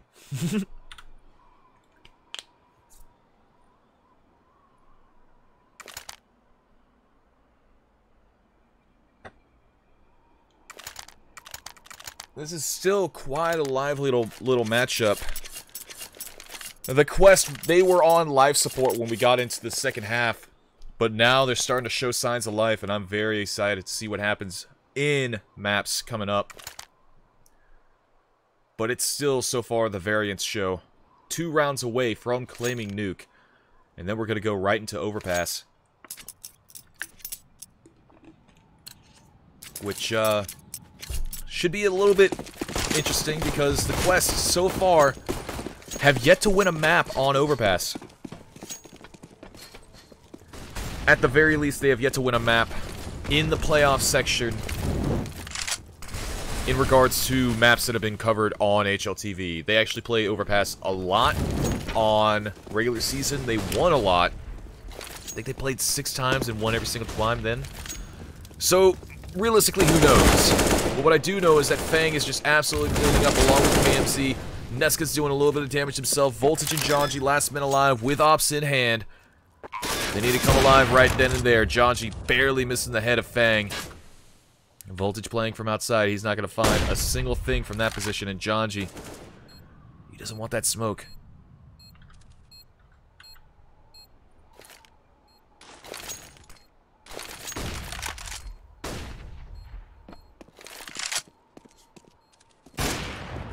Shot rings out from Voltage, and a shot comes in to his head at the hands of KMZ, and now that man just got a lot more scary as he picks up the op. Janji taking down 1 before running away from the site. That's going to be match point for Variance Gaming now.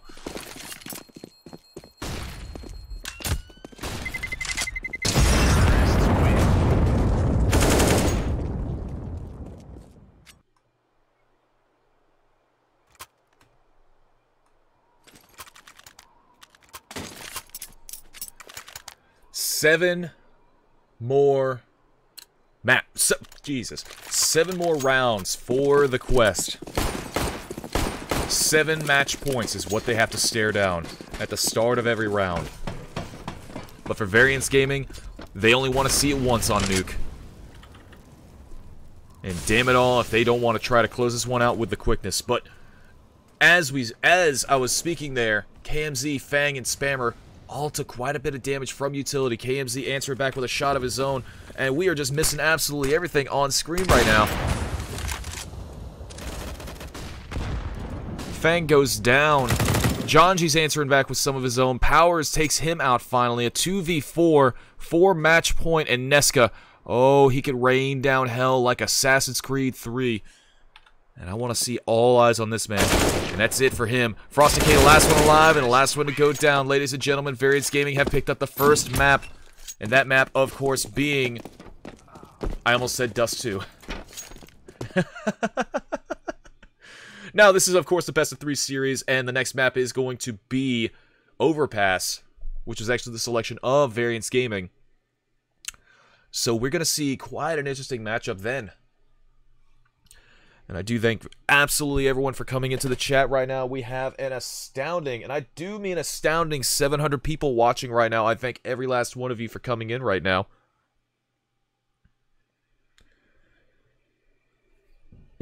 But for the time being, very quickly,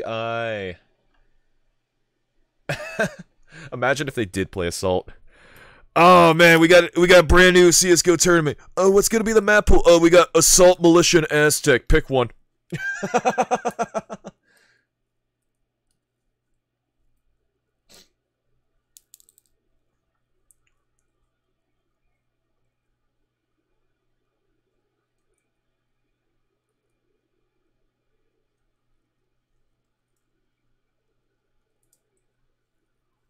Nah, baby, there's 2 more maps potentially.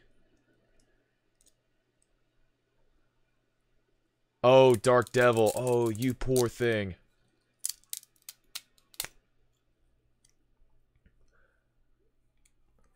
I won't speak of it much on tape, but I do have to say, for Dark Devil, can we get some Fs in the chat? Can we get some Fs in the chat for Dark Devil and his shrunken wallet after tonight? Best of luck, man. Play big, win big, lose big. I know exactly how it goes. I used to gamble quite a bit when I was living in South Carolina. They had a lot of gambling boats, like little, what are they called? Paddle boats or something like that? No. They're like schooners? I don't know. Basically, they like take you out into the ocean, so it's like legal to gamble there because it's like weird laws permitting this stuff. And I used to just go there once a month on these boats out into the ocean and just do nothing but play roulette. It ruled. I love playing roulette. And yeah, it was a lot of fun. I basically came up even after everything was said and done after about 7 months of doing it, but it was still a lot of fun. When you're high, oh my god, that high is hard to beat. But those lows, ooh, baby. There's nothing quite like putting $100 on black, hitting it, letting it ride, and then seeing it all go away.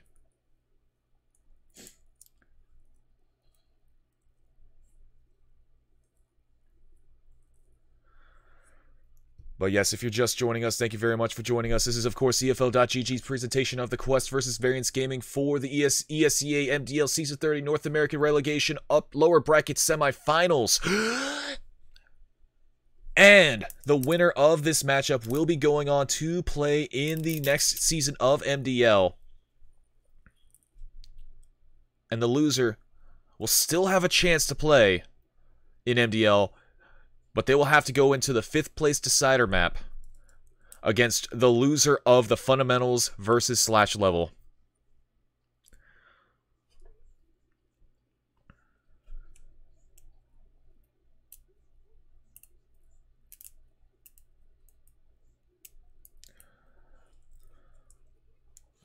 And if you're also just joining us, you missed quite a little map from Variance Gaming as they just decimated the Quest, going 16-2.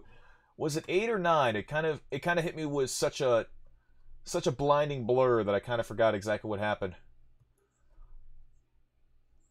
Believe it was 8. 16-8 is how much Variance Gaming won that one. So for the people that joined us, I do apologize if I'm not all here. I'm usually a little bit better when it comes to this whole casting and talking thing. But I was doing yard work and a big old tree branch hit me in the head. So I'm actually a little concussed right now. It's really good. I highly recommend being concussed. It's really fun. Basically, you forget a lot of things. Talking is really hard. It's like doing drugs, but not having to pay for it. Your brain just swells up, and all of a sudden, like, you can't walk straight anymore.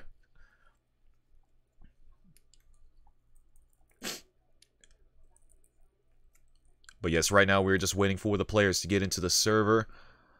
They're going to be warming up a little bit on Overpass, which is, of course, going to be the next map up on the docket of this best of 3.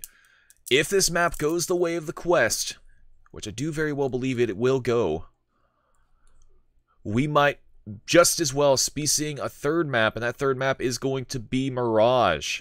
And Mirage is a very puggy map. I'm sure that both of these teams are going to show up in spades for that map and that matchup. Surox, if I could come to Canada and get that free healthcare, you best believe I would. I love Toronto. I visited Toronto and Windsor a few years ago when I did a tour with a musician friend of mine. Honestly, if ever I was going to leave the States and just move to a different country, it would be to Canada, and I would live in Toronto. It's such a beautiful and damn near perfect city. It's massive, mind you, but it's just so beautiful.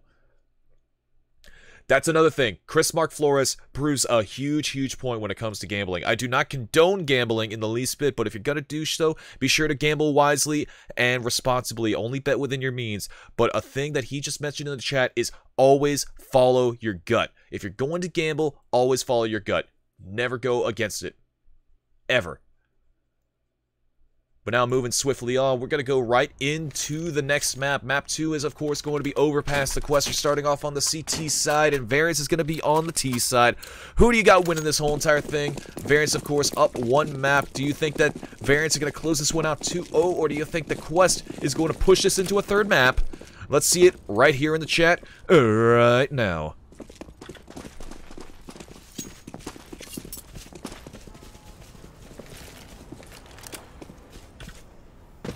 Now it's an immediate stack from Party. We got everyone in the house at Party. MC is going to take quite a bit of damage. I believe Fang got dinked up by his own teammate. That's embarrassing.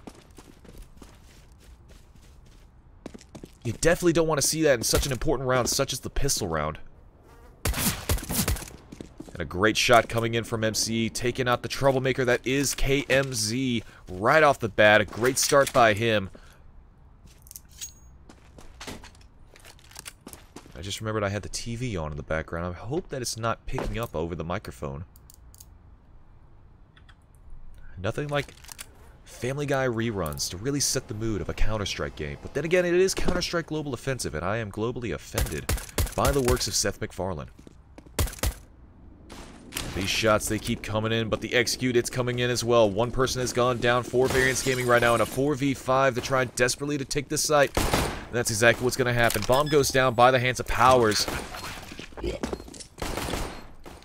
that's going to be post-execute now coming in for the quest. And their quest is going to be a mighty successful one as all 5 stay alive as the bomb gets defused.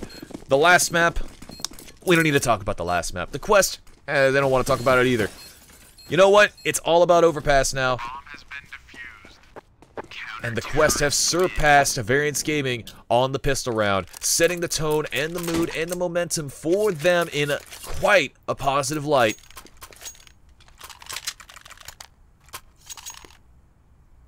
Know your limit, play within it. That is a great phrase. I'm pretty sure that you stole that from some Minnesota scratch card lottery campaign.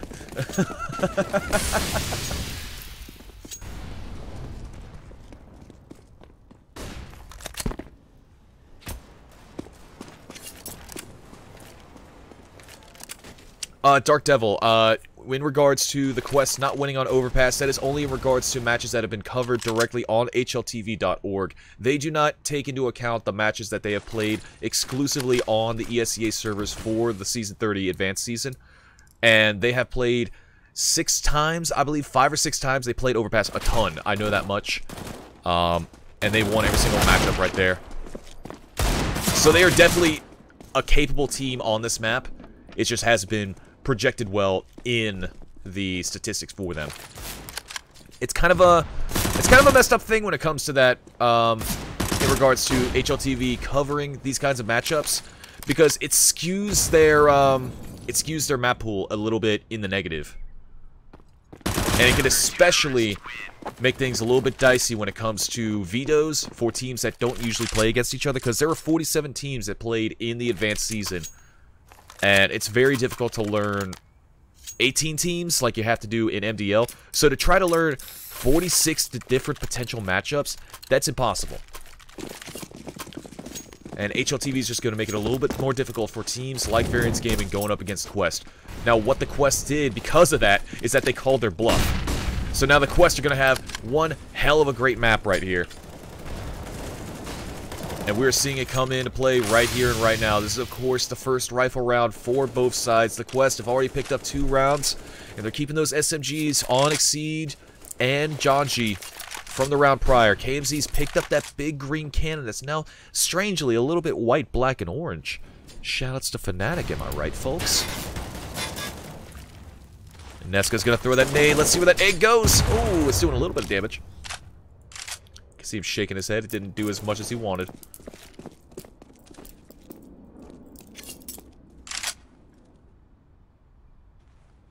You know, if I was more of a dick, I would just put in like really big and bold, loud letters in specifically the Joker Man font that Variance won the last game 16-8, and with MCE just absolutely getting the lineup in perfectly.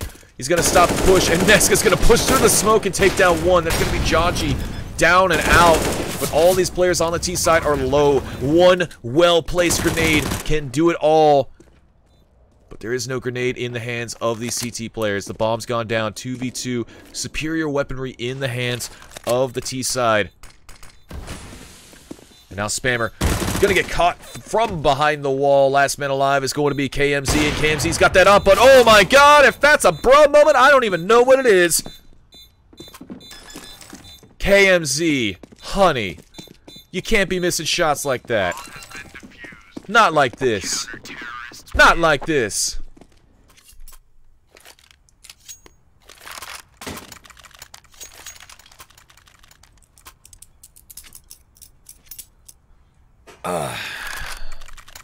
Third round on the board for the Quest. And Variance Gaming, they're going on a little bit of a pistol buy, or as I like to call it, a Pico. And I'm going to stop referring to it as such because I find it to be a little annoying for the viewers in the chat and at home. Thank you all for watching me. 68 HP left on the man KMZ is. He just one-digs the hell out of Voltage. Voltage ain't got a spark left in him anymore after a shot like that. Now KMZ has the op. Oh, no. If ever there was anyone that did not need to go down, it was Voltage. At the hands of KMZ, because now things just got a lot more dicey for the Quest.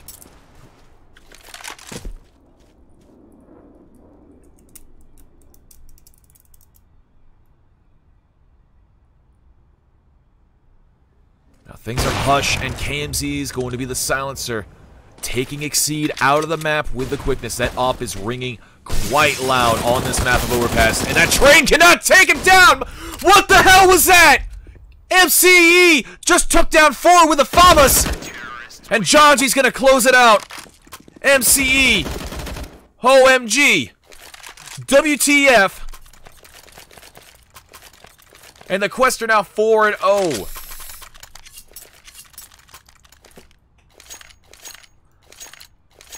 Why do all the good plays have to happen when I'm waxing nostalgic about nonsense that means nothing to anyone in this life ever?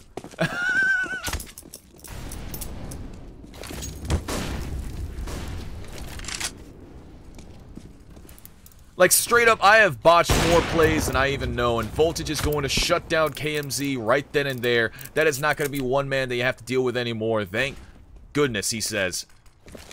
Voltage wiping the sweat off his brow and knowing full well that he just secured himself quite a good placement right there. He does not have to worry about the counter-op there. But he still has 4 more players to worry about. With a minute 15 left on the clock. The flash and the long push is going to come in. Nesca. Pushing up to that tower that suspiciously looks like the CN tower from... Oh. Well. I push out and all of a sudden people start dying. Exceed's going to take down 2. He's going to try desperately to chase down Spammer, and he's going to get chased down himself by the bullets, the Hellfire, and the metallic flechettes, I think is what they're called. Tiny nails. Flechette gun. It's one of the coolest weapons in Quake 4, I think was what it was. It was the nail gun, but they call it the flechette gun on that game just because they want to seem cool. It's CN enough.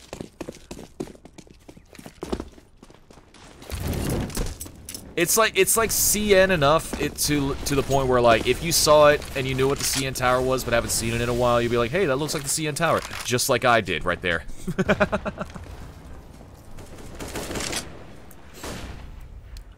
But yes, a 5-0 start. Quite the inverse of what the Quest had to deal with on Nuke themselves.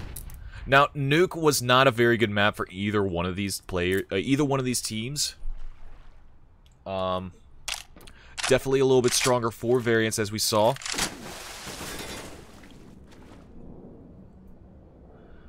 But the Quest are proving... Oh my god. Proving quite mightily. This is their map. KMZ's going to take down 1 before getting traded out by Exceed.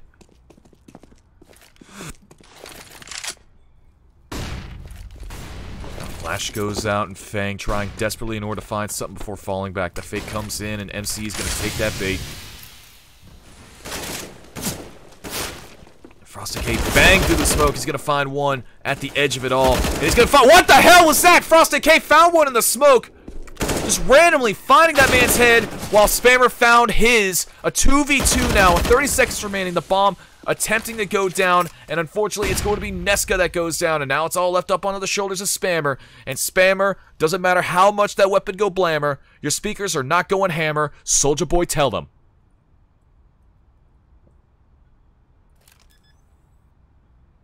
The bomb gets tapped, and then Spammer himself gets tapped. Another round on the board for the Quest, but an expensive one at that. 2 survive for the CT side, and Exceed breaks through the double-digit barrier. And now Variance Gaming are looking at yet another pistol eco.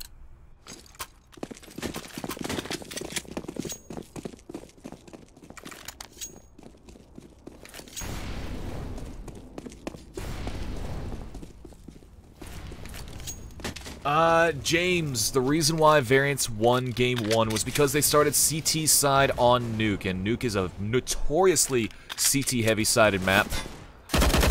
It was the map pick of the Quest, and they were both quite evenly matched when it came to that, especially when it shows on HLTV. I did not recall how they played on that map in regular season time, but they were both formidable opponents against each other on that, and Variance Gaming just kind of ran away with it. Like, straight up ran away with it. So, the Quest never really had a foot in the door for that one. And Frosted K, he's going to try to put a foot straight up the asses of all these players that come through the monster chute. He's brought down to 13 HP, but Frosted K, he is still standing strong, and that's more than he could say than the other 3 players that he gunned down with a tag in by John G. Thank you very much, John G.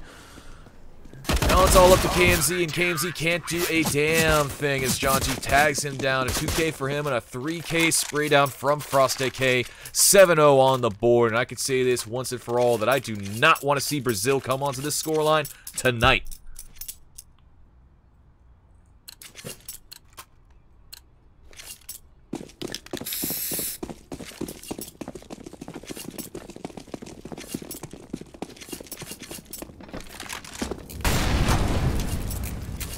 Dark Devil, is there a winnable as a TT start now? Kind of not. I think Dust 2 is the only one where well, it was ever since the AUG meta got switched up, statistically speaking, it's been a lot more TT-sided across the board now, ever since the AUG got adopted by pretty much everyone. You can just hold more mid-range and long-range positions with that weapon, as opposed to the M4. So, pretty much everyone when they're holding CT, they're seeing the advantages in spades, man.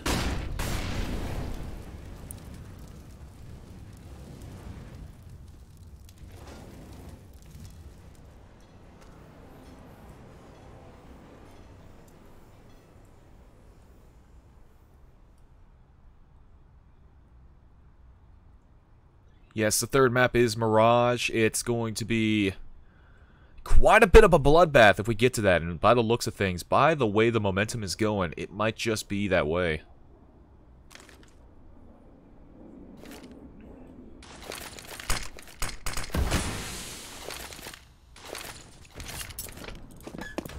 "30 seconds left on the clock, and the execute's finally coming in for the B side, and all these T players are going to be funneling out onto the side from all sorts of positions and locations. And Frost AK, he's going to get taken down with the quickness from Graffiti, and now his blood is coating the wall like so much spray paint. And now, Variance Gaming, with a 3v5, might just have this first round in the bag, and the way that the CT players are playing, they've just gifted it to them. So now, it is with heavy regret that I say Variance Gaming have picked up a round.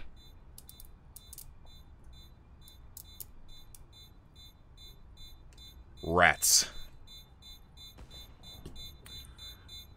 And just like Rats, Exceed got stomped into the ground by the op shot from KMZ off screen. It was so dirty, so disgusting that we did not feel that it was fair to show virgin eyes like yourselves. We had to show it off camera, make sure that no one saw it. But most importantly, I know these are American teams, but ladies and gentlemen, please welcome to us Brazil.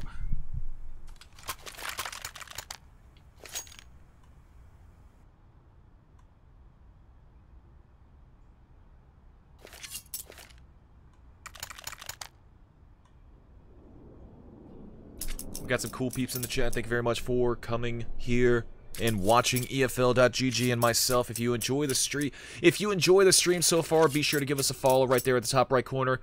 If you really enjoy what we do, be sure to subscribe and donate some bits as well. Every little bit of support helps, and we got some great things coming down the line for our subscribers. If you enjoy my commentating or my personality, or just, want to keep up with the nonsense going on in my day-to-day life, trust me, it is nonsense. Be sure to follow me on Twitter at _Smith, John. You can see it right there at the bottom of your screen.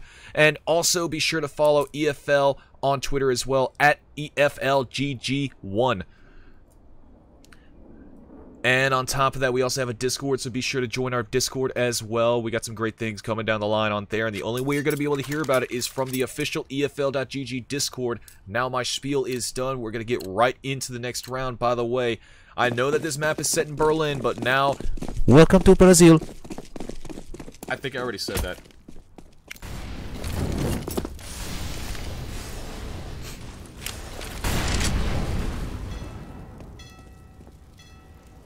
Round number 9, Variance Gaming trying desperately to keep the momentum up and string together 2 rounds on the T side in their favor. And the Quest are trying desperately to shut down the 1-round streak that Variance Gaming have strung together on this map of Overpass.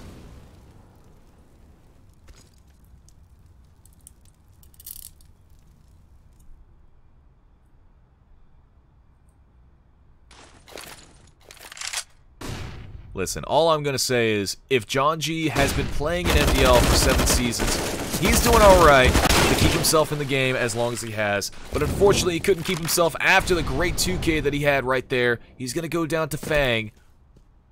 And now man advantage to the Quest, brought down to even numbers as KMZ closes things out right there on the opposite opper of Voltage.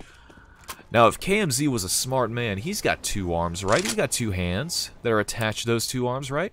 He's got an op in one hand, and he sees an op on the floor. You putting the math together like I am? Yes, you are. Dual-wielding ops, baby! If we could have 2 pistols, we could have 2 rifles, which means we could have 2 badass ops.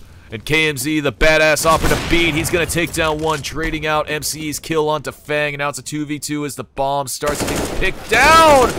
Great play by Exceed right there, finding the one and taking down the other. But unfortunately, his timing was not true enough. He allows the bomb to get planted at the 11th hour, meaning that despite the fact that Variance lost that round, they've got a lot more money to bolster their purchase into the coming round. Which means we're seeing AKs, we are seeing ops, we're seeing full utility and helmets and armor aplenty. Oh my.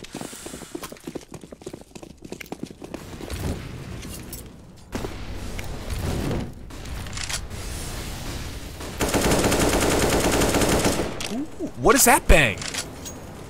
Is that for sandbags? I've actually never seen that bang before. That's really cool. That's something to take note of.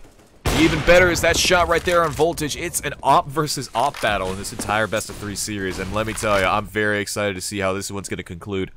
I would actually like to see the overall statistics on this, because that would be really cool.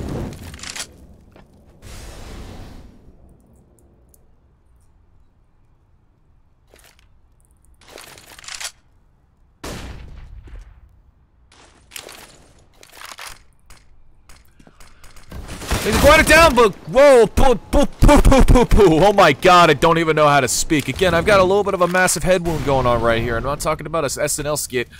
I got hit by a tree.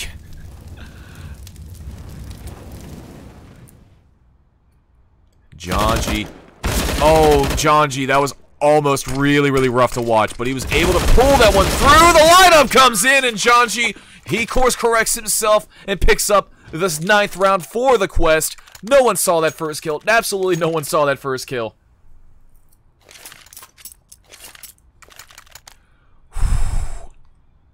And now I too think that John G's hot. Wait a second. Is he? He's not legal, is he? No one that's good at CS is legal anymore. And I don't want to be like put into a weird situation like that. So I'm just going to move on from that real quick as we go on into the 11th round. 9-1 right now in favor of the quest.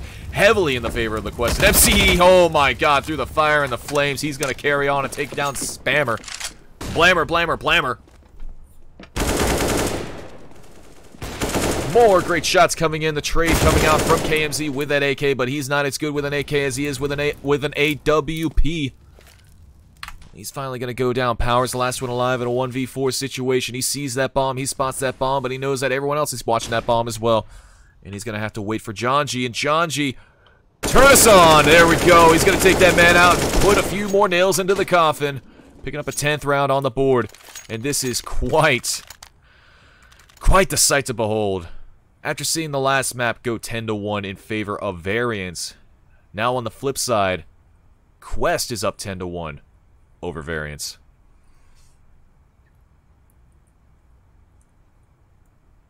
Oh, he's 19? Okay, cool. Yeah, John G's hot.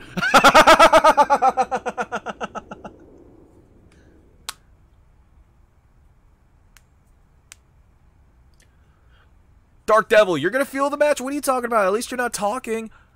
Like, I've got a sore throat and, like, a big bump on my head. Like, you're gonna feel it.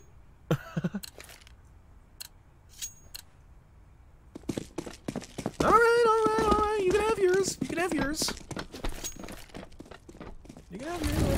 I'm not gonna take anyone away from anyone. Come on, I'm not that kind of person anymore. But again, moving swiftly on, this is of course round 12, 10-1, and Quest are trying so hard in order to get double-digit scoreline on the board between them and Variance. But when you got crazy shots like KMZ's got right there, taking MCE out from heaven, sending that man to hell, and Janji is doing everything that he does beautifully. And Fang leveling things out. It's going to be him and Voltage now. Voltage pushed out, flashed out. He's got that op out. And Fang with 21 HP and a minute 5 left on the clock. It's all up to Voltage. Try to close this one out. He's sneaking up onto the win positioning. Oh my god. Oh, there he goes. And Voltage, He does the unthinkable and closes it out. 10 rounds separate these teams from one another.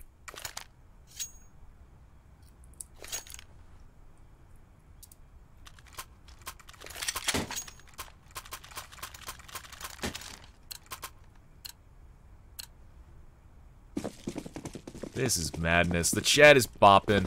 Everyone's having a good time.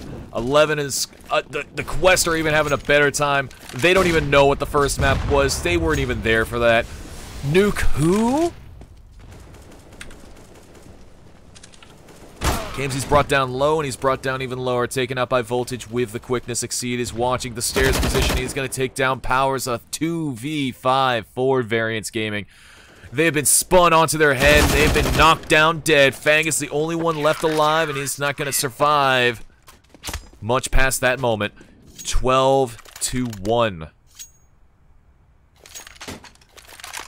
And this is very much reminiscent of when Cloud9 and Furia went up against one another at the Major. When Cloud9 got defeated by Furia 16-1, and then immediately after that, Furia got defeated by Cloud9 16-1. And I will never forget the tweets that were made by either organization where they both just went,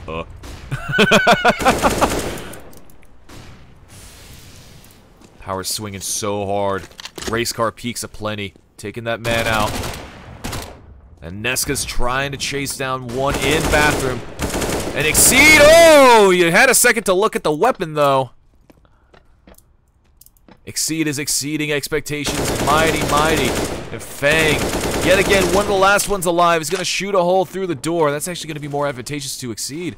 FCE, barely misses the opening of the door. That would have absolutely been beautiful if I saw it happen.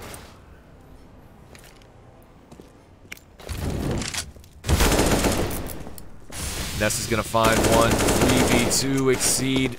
Desperately trying to find his way out of the smoke, and he does just that. Here comes that big green egg! It somehow does no damage to the T player. Fang somehow escaped with no damage. That is... You realize he's just giving up all of his luck right now, right? Like, that's it for him. Like, no more lucky spray downs. No more great things. Like, that's it for him. Fang went down. That's, you know, luck gone. And now Neska... Oh! In a 1v3. He's already picked up 2 kills. Even his thing out to 1v2. 10 seconds left on the clock. He's going to stick that bomb plant down. And he's going to stick it all the way down. The bomb's going to go down, as will Neska. Much to the chagrin of Exceed and Frost Decay. And they're just examining the body. Ice Cube voice. It seems that the man got gunned down by 37 bullets. The trajectory notes that he got shot from 3 different men.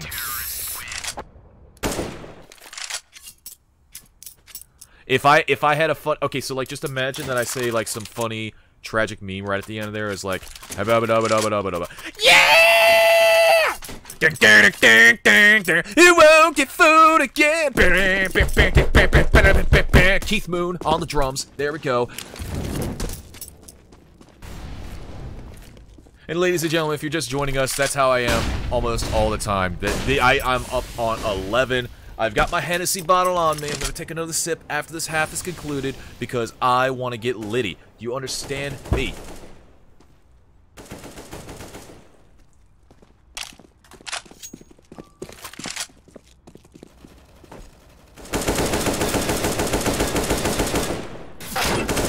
Shot knows what it's all about. Yeah. You take a big sip and you take a big dip. Frosted K is going to make that man drop. KMZ is no more anymore. Minute 10 left on the clock. I am white. John G. Trying to find that man in the smoke. That's going to be Neska that barely got smoked. Barely did not get smoked. I don't know why, but I just love pressing the follow grenade button. Like this. Woo! Whoop! Boom! Oh, where's this one going? Oh! there? Oh, it's broken.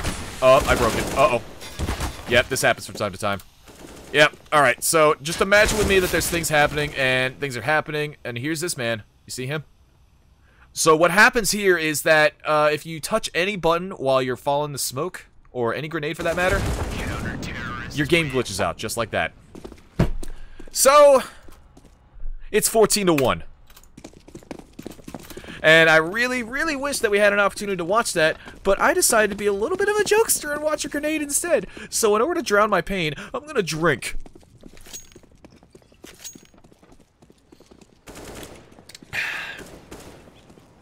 Yes, this is Variance's map pick. And I will repeat this yet again. You will find on hltv.org that for the quest, they have a win percentage of 0 on Overpass and still floated this. So Variance Gaming thought that this was going to be a slam dunk of a map. But on the contrary, during the regular season for ESEA Advanced Season 30, they played this map 6 times. I actually just looked it up. And they've won it every single time. To the point where they got so fed up with it that they put it in their bio. Please do not vote for Overpass. We're tired of playing that. They got their bluff called. And Variance Gaming, they are paying the price in dividends.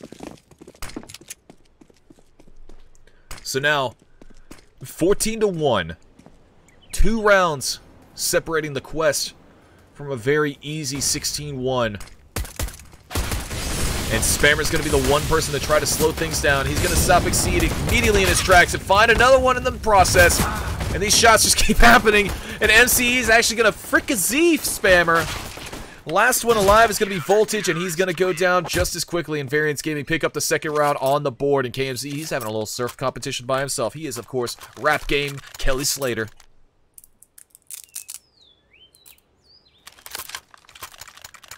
And now, Velcro. And the Velcro.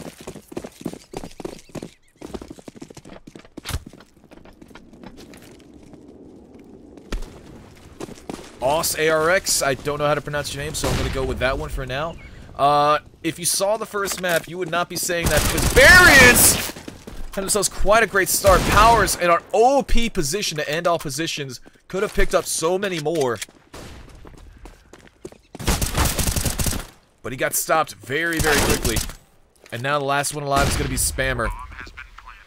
And in a 1v4 with nothing more than a FAMAS in hand. His position's been given up. He's got to give up the Ghost as well. He's got to try to find something more. What a 1v4 with 14 HP. Does not look very doable for him.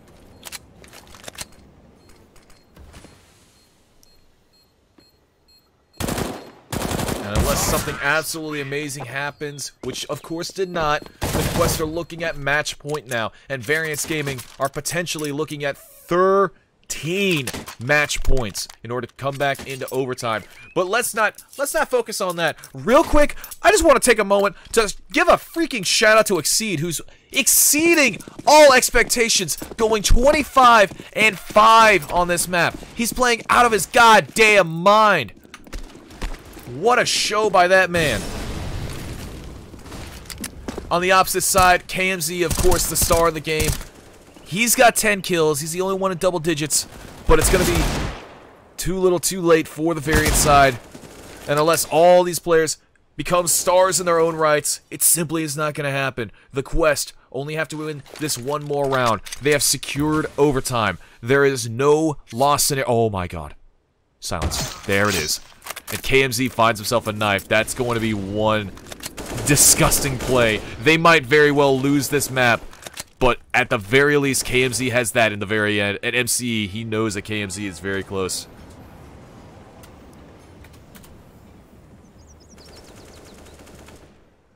MCE, he's trying to go on the flank. And KMZ's just chilling in timeout. He's not allowed to have any milk, not allowed to have any cookies. And MCE, oh my god. Oh my sweet Gideon, he's going to take down one. But Frost AK is going to see right through that nonsense and take him out as well. Power is the last one alive with a Deagle in hand. The Deagle can do a lot of magic in the right hands. And God willing, to any Variance Gaming fans, they're hoping they can do a lot of damage. But now with 25 seconds left on the clock, John G with that bomb in hand, and AK as well, is running his way to the A site. Powers up on connector. And the bomb's about to go down. That's position known. That's everything given. Do or die for Powers. He's already at half HP. Only a deagle and only a flash. And this crossfire can be destructive for him, but all eyes are on the sole man for the CT side. He's going to check that position. Frosted K is going to give his position up, but that's going to be it for Variance Gaming. A paltry showing by them. They're unfortunately going to go down 16-2, but fortunately for every last one of us, we've got ourselves a third map in this best of 3. And I know it feels like we just finished up our first one, seeing as the first 2 maps have ended so quickly. But ladies and gentlemen, this third map is going to be Mirage. And it's going to be quite an exciting map for sure. No. This is actually a map where the knife round is legitimate. So it's not a gimme for either side. They actually have to fight for the knife round this time around.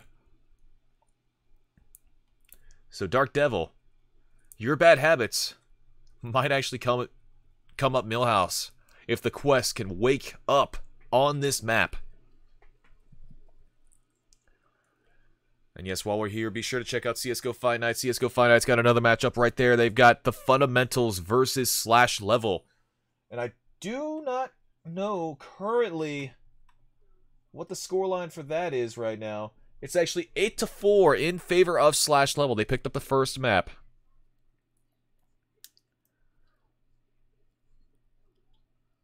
So that's a fun match as well.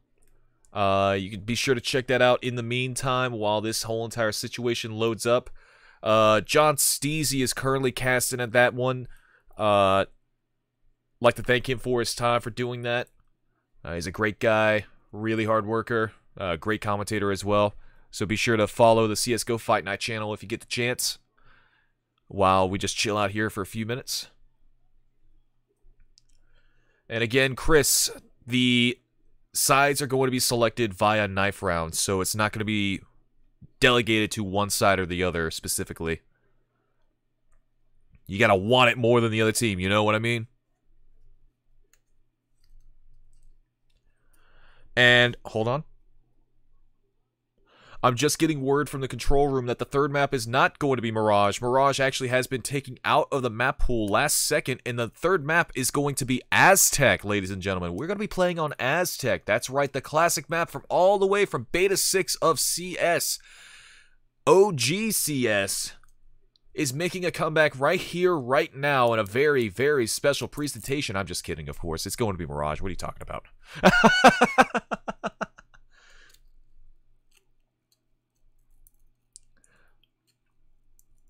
So, on the topic of Aztec, no, okay, Dark Devil, you actually just showed your age right there, because that bums me out.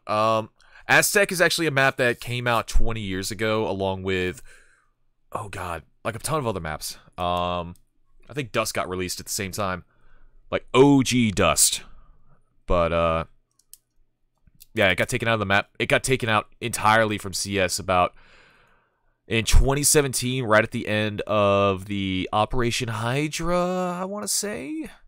Like, a lot of maps got taken out, actually. They just clogged up the map pool, apparently, so they just wanted to cycle in some new ones, see what works, what doesn't. I'm actually on board with that, because now we got maps like, on second thought, no, I don't like it at all. Abby sucks, Zeus sucks, I'm not too huge on Biome.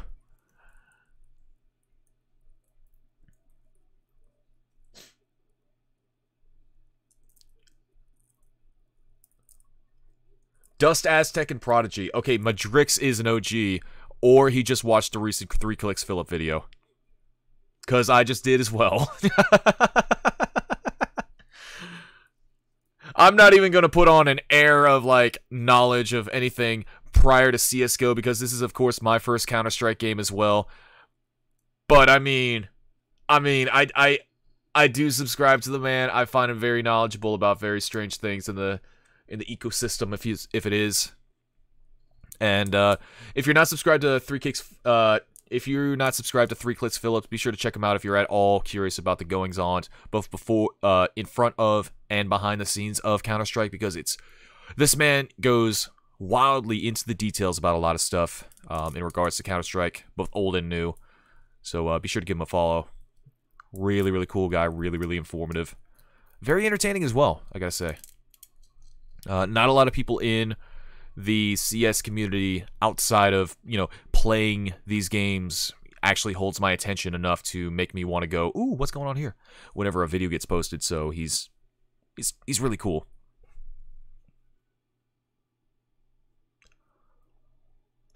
Season. I can't remember what season was. Oh, season. That was like the really white Asian inspired map.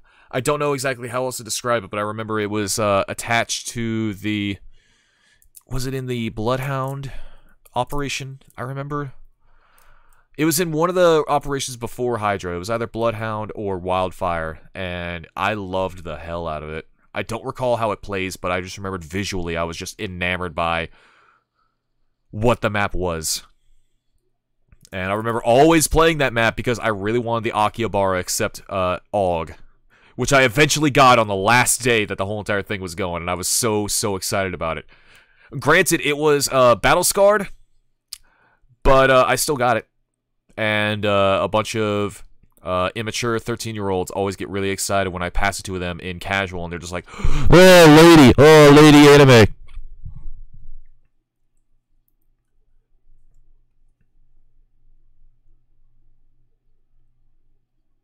Yeah, that's right. That was the map that iBuyPower threw on against, oh god, was it Codewise? No, Netcode Guides? Who was it? I can't remember the other team. It was such a weird situation for them. Because, like, it was such a like, learning up about the history, I always found that, the IBP thing was about, like, a LAN thing that they were throwing. I thought it was a LAN, but I actually did the research years and years ago, and I found out there was just some dumbass online game. Like, it was an online game late into the season that meant nothing, and they were still gonna throw it for cash.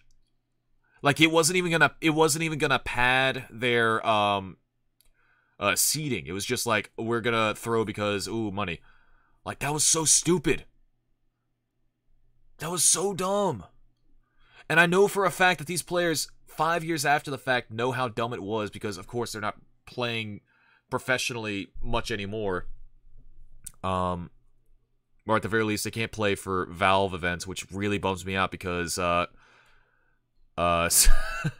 because Steel and Swag, they're still phenomenal players in their own rights.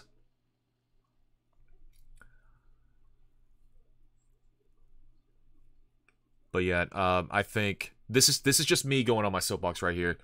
I believe that the iBuyPower boys and the Netcode guys are they're all still banned from Valve events solely to prove a point to people that think about match fixing and think about changing events in their favor via financial gains.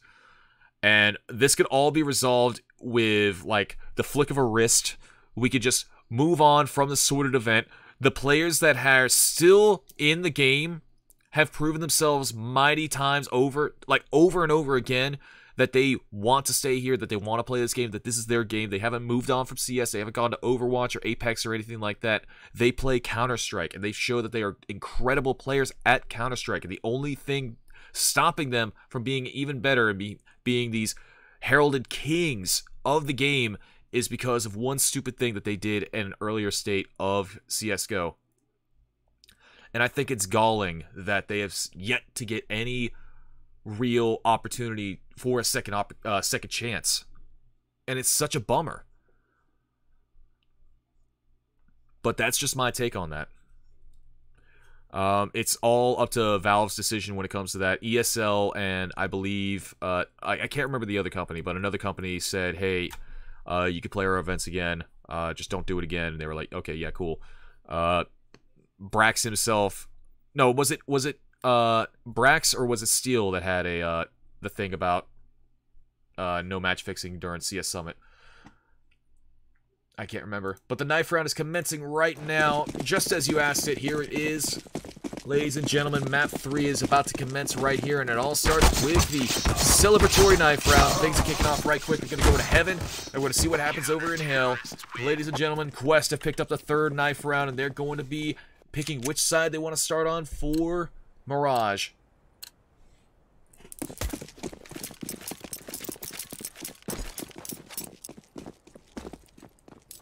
DreamHack allowed, gotcha.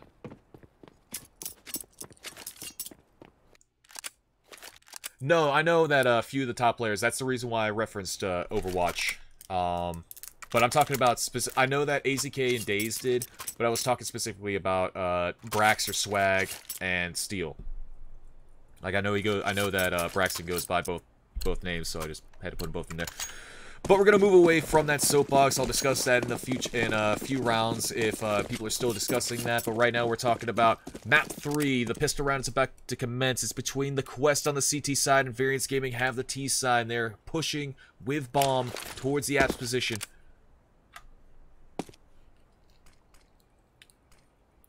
And it's gonna be a slow one, a slow burner of a starter. Here comes the fire, and where there's smoke, there's fire, and Voltage trying desperately to find a man from the apps position. He's going to spot out 1, make that 2, and he's going to take down 1, and then another before going down himself. Bomb's going to go down, and a man advantage goes to the Quest in this post-plant situation. KMZ picks up the all-important USPS. And the shots there coming out from the two CTs on Cat. Powers will go down to Frosty. Fang's gonna answer back with a great little flick. Oh my god, he got 3 kills right there, like it's nothing. And the last kill is gonna go the way of KMZ. Those are some easy peasy lemon squeezes on that bomb. And Variance Gaming pick up the 1st round with the greatest of ease.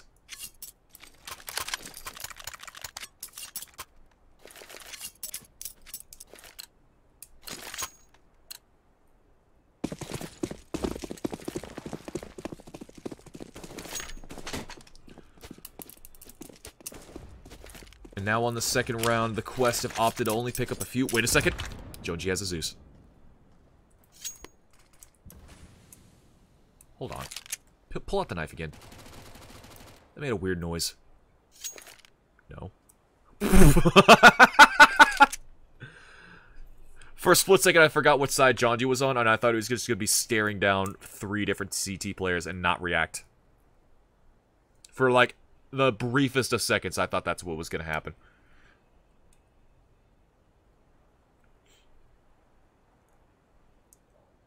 But now it's a minute 10. And the execute's coming through onto the B site. Fang's already on the bench, chilling, relaxing, all cool like that. And the CT players still playing in window. And do they even know?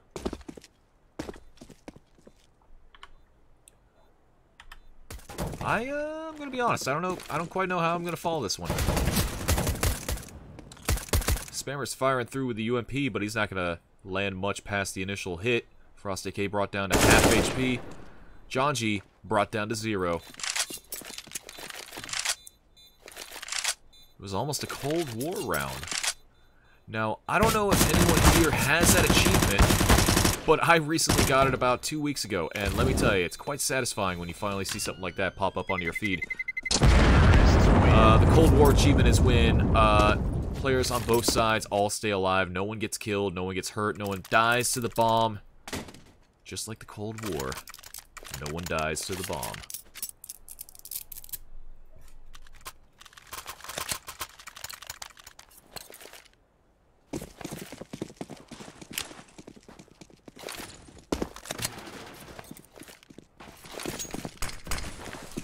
Going into round 3, Variance Gaming are up 2 rounds right now as the rifles come out for the CT side of the Quest, and there is a mighty fine push onto the cap position, and Frost AK is going to deal with the brunt of all the aggression right there. Jonji on the corner is going to try to take down 1, but he's 1 and done.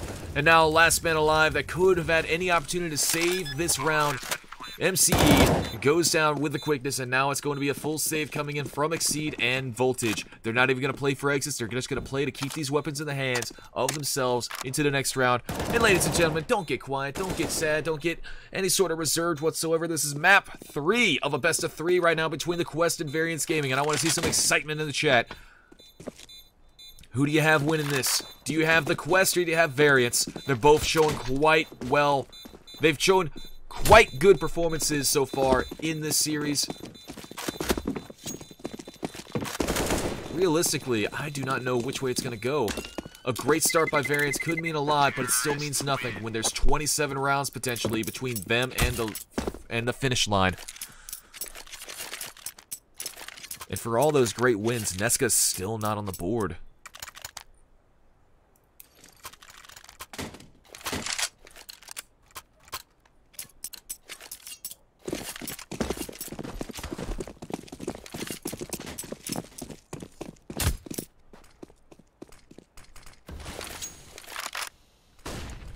It's a little bit CT-sided, but ever since the AUG update, it's become a little more CT-sided. I'm going to keep eyes on Voltage right here. He's going to try to go up against Fang, but Fang is not going to have anything to do with that whatsoever, and I do not blame him one little bit. Power's just barely not being able to catch MCE on the stairs position. MCE is so far totally killless, but being that it's only round 4, it could always be worse. Never mind. He dies. Jesus wept. Spammer the only one to go down for the T side on that altercation. And Janji trying desperately to find something in the smoke with that deagle in his hand. But the bomb going down is going to be mighty difficult for the CT side to do much of anything. Voltage is going to fall back. Frost Decay is going to go for it. And Janji, he's thinking about it. Nah. He's not thinking much anymore. You see, the last thing to go through his mind was the bullet. I'm not apologizing.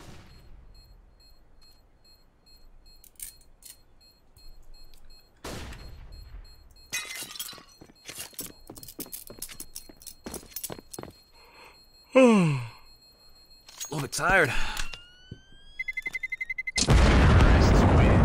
This, Frost Decay going down is not a good thing. That's a shame, but unfortunately, fortunate for him, he only had a pistol, so it's all good. Voltage, however, if he went down, that could have been quite rough for him. He's gonna opt to keep the M4. Voltage is, of course, the star opper for the Quest.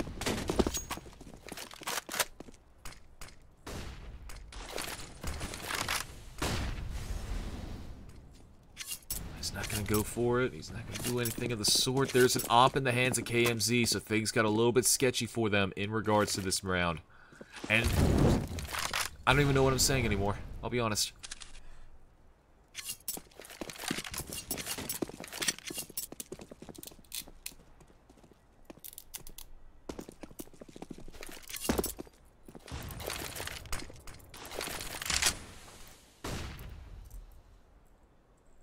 Got some lively conversation going on. It's less conversation and more one person just getting violently upset with the Quest right now. And honestly, if you're a Quest fan, I can understand the vitriol coming from you.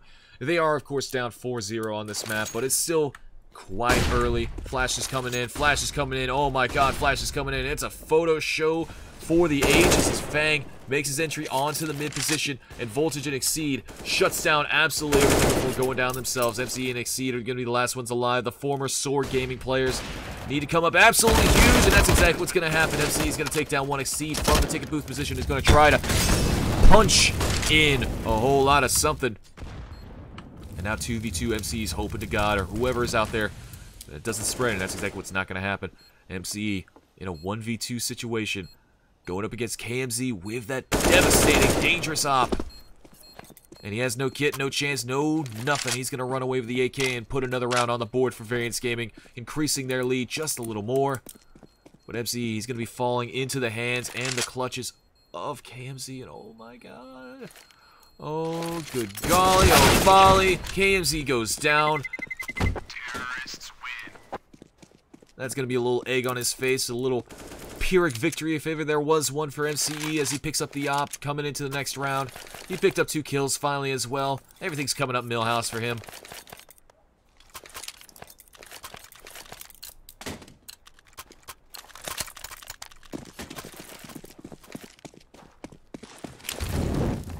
And the Quest, they are doing their best in order to come back into this game. Trying to make things a little bit more exciting. Variance Gaming up 5 rounds. It's still not a sure thing for them.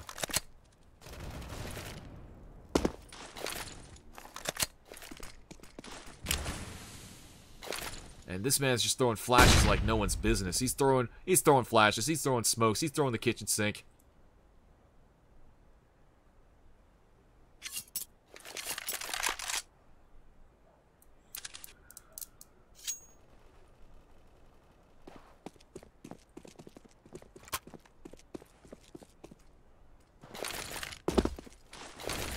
Now here comes absolutely everything. Spammers just spamming grenades all across the gaff. And he's going to run away. Minute left on the clock. 5 alive for both sides. And we're still going to watch Spammer for some reason. Exceed takes down 1 before going down 2 powers. 4v4 now, AK in the hands of KMZ. Ballsy play from him, given that he is the main opper. And Fang, oh, he's going to find 1. Shot him in the back. MCE's goes down with the quickest of ease. And now it's up to Frost AK. Frost AK. Oh, it is his day. The bomb's going to go down, but he's going to take down 1, make things a little bit easier. Voltage picking down 1 as well. That's going to be the bomb.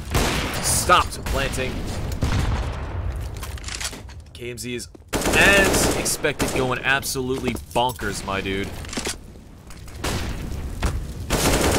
Voltage, he just cannot take that shot for the life of him. Frost AK, the last one alive in a 1v1 situation. Bomb's about to go down. 12 seconds left on the clock, and Powers, he's going to punch those numbers in with the quickness, and he's going to successfully get that bomb down. Now it's up to Frost AK. Frost AK's watching all the angles he possibly can, and he's unfortunately not going to land those shots.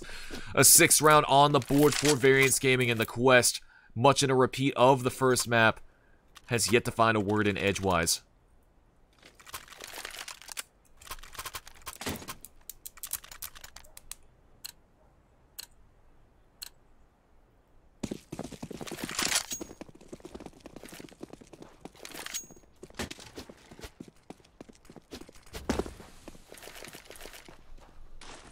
Chat's having fun. Not much I can say there. Round 7 right now, 6-0. KMZ is going to be tagged down quite a bit from the fire and the flames and the shots from the window as well. And he's actually having a little bit of a quiet game. He's 3-3 right now. Whereas his other teammates are 8-7. That's Fang and Powers' KDR right now. Now, it's not all about kills, it's all about positioning, and when Exceed and his teammate MCE got the lineup like that, oh, it's quite unfortunate, actually. He's going to get tagged down by the nade, he's going to pick up 1 more, all eyes on him, he's already got the 3K right there, and he's going to go for more, he's going to go for the knife. Oh my god, are you kidding me? Now shots coming in plenty. Fang's going to take down 1 more while Nesca closes things out. Now, the only kills that could come through were from Powers and Spammer and Quest. And they simply cannot wake up on this map. It's a very puggy map. Very, very puggy.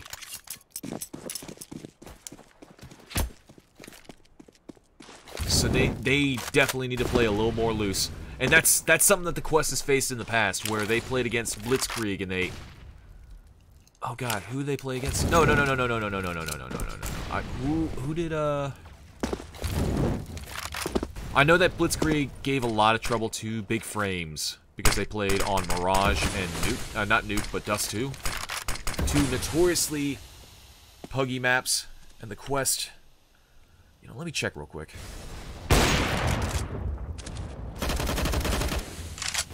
Great shots coming in from Voltage and MCE. Picking up some nice frags right there, but the Troublemakers are still in the game. KMZ Powers and Spammer Those are definitely dangerous players that you do not want to see on the server. John G's more dangerous than all of them combined. That op is going to ring true right then and there. 5v2. Bomb's still going to go down, but it's up to Powers and KMZ. And KMZ has that op. Now it's just up to him. 1v5, and he's just going to run away. 18 HP. He doesn't want to give a chance. But ladies and gentlemen, the Quest are finally on the board. And it's go time.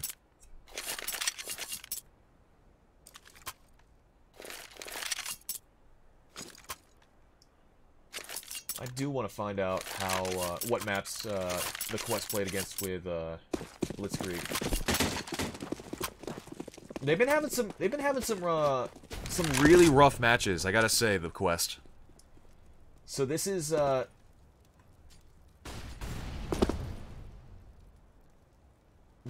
be this is not hard to imagine, honestly.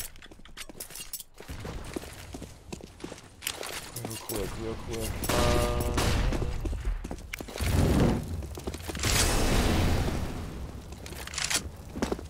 Alright, there it is.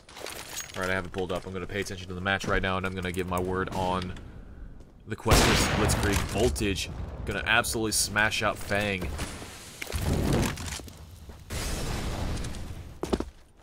KMZ from Cat.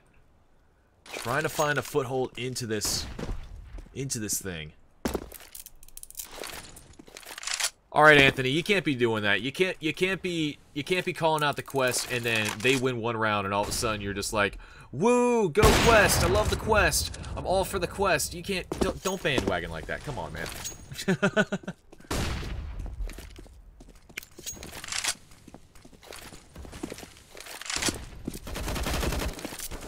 MC is going to pick up one, immediately traded out by Powers, and Voltage, he's of course going to be the man to watch of the round, and he's going to pick up a third one right then and there. A second round on the board for the Quest, and the money is still quite strong for Variance Gaming. MCE was the only casualty for the Quest, and he's got enough money in order to buy in. And they also have 2 ops. Oh my good great golly, oh molly. We got a 2-op setup on Mirage. This is going to get dumb.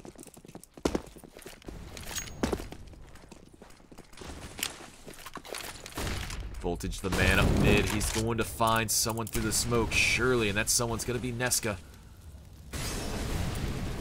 Eyes peeled for something, but we're going to have to move away. Let's go over to right here. Boop. Now we're going to look at John G. Sorry. Frostic A picks up himself a second one as Jonji does a little bit of the same. KMZ answering back with 1 kill of the round before going down himself. And the Quest, they're starting to get a little momentum. And KMZ's got himself a little bit of a big green cannon right there. What kind of skin does he have? Let's see what skin he has. Let me see that op. Come on. Come on. Show me the op. Ding dong.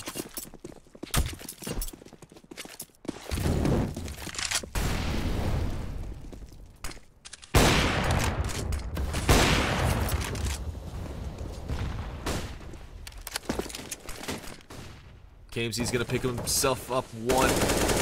Oh, he's got himself, that's right, he's got himself an Asimov, that's right. Forgot the magic stick. But that Asimov's too clean, baby! Talking about the Kenny S weapon, the magic stick. That's a dirty piece of junk. Gotta remember that, it was like a field tested, and he's got a practically high float minimal wear.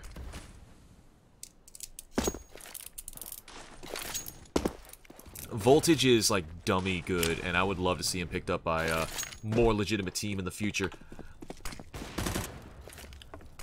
I feel like the core of the Quest, like if you have like Voltage, you know, you can really work a team. You can really work a team well with any of these parts of the Voltage.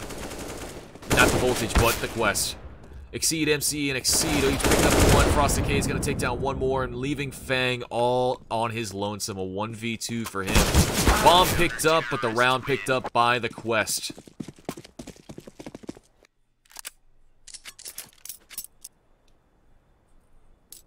Yeah, like, honestly, every single one of these players are great on their own right. and every single one of these players can work really well with one another. But I feel like taking any one of them out and then putting someone in there with a little more experience, like I know that Cutler hasn't had a lot of time lately. Now, let me finish. Cutler could probably put a little bit of structure into these teammates, make things work out for them. Not as a long-term idea, kind of like the same way that he was used on Team Envy where they... Oh my god! I'm gonna shut up. I'm gonna shut up. I'm just gonna shut up. I'm just gonna shut up. I'm just gonna shut up. I'm just gonna shut up. I'm just gonna shut up.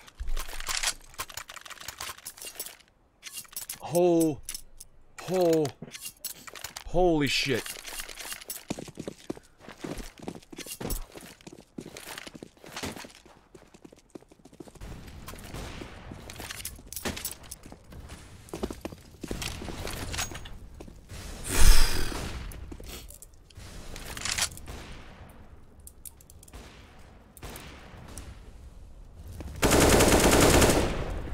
Totally off screen. Fang's gonna cook up one of his players. That's gonna be Janji, and MC is gonna go down right behind him. Variance Gaming trying desperately in order to get that 8th round on the board now. And with a start like this, great shot by Voltage. Voltage and Janji are two great oppers in the NACS scene. But I have... You've got to be kidding me, baby! Voltage! Just unstoppable when he's got that op in his hand. And now KMZ's got one as well. It's going to be op for op. All from bottom to top. These shots are ringing out, and KMZ's going to leg up Voltage. Both Voltage and Frosted K are low, but Voltage is brought down to absolutely nothing. Last man alive is going to be Frosted K. With that smoke in hand, he's got to try something. He's got to do something, baby. Desperately. Desperation sets in, but he's going to stay right there and do nothing. He's going to walk away from the site.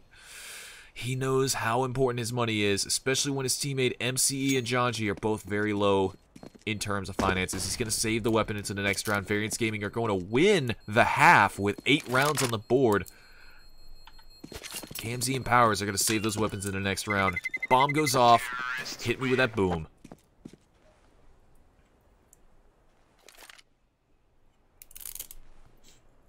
And we got a nice little raid from CSGO Fight Night. Thank you very much for that.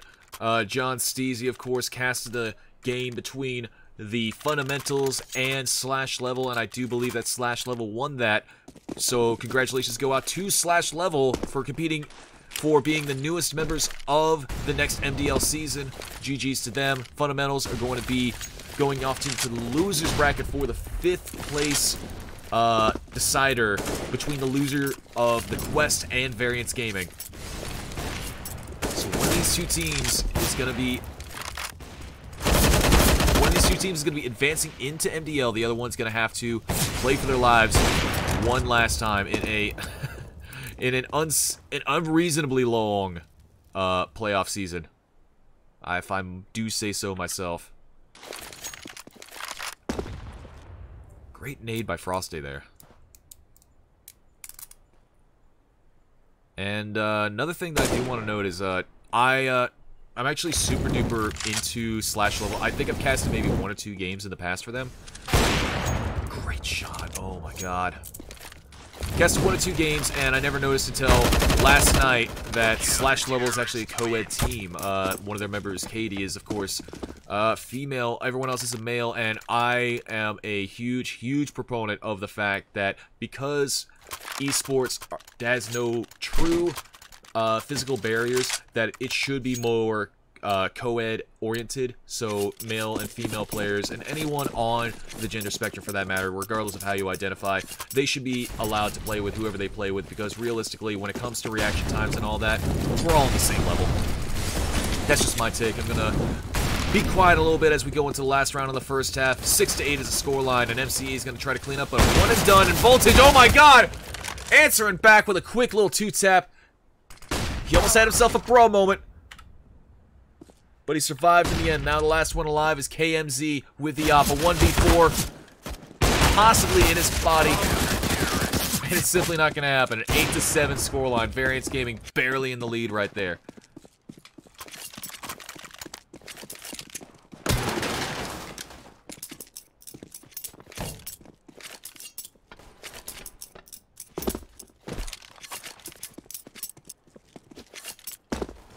No, Katie is absolutely incredible.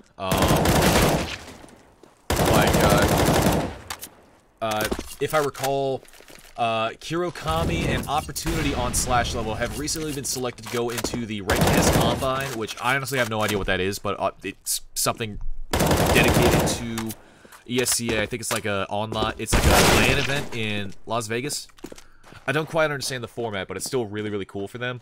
But honestly, Katie needs to be recognized as well. She is a phenomenal player. She held Kirokami, and that was like the star player for that night for me.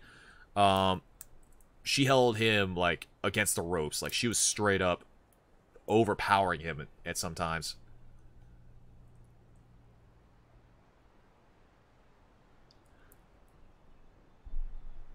JKT, I'm well aware. Like I said at the start of this whole entire thing, I had a head injury, so I'm not firing on full cylinders right now. I got hit in the head with a tree branch while doing yard work, so I'm not doing too great right now. But damn it all, I'm still gonna cast this thing to the bitter end, because that's just the kind of guy that I am. But I always try my best in order to be a better caster than I was the day before.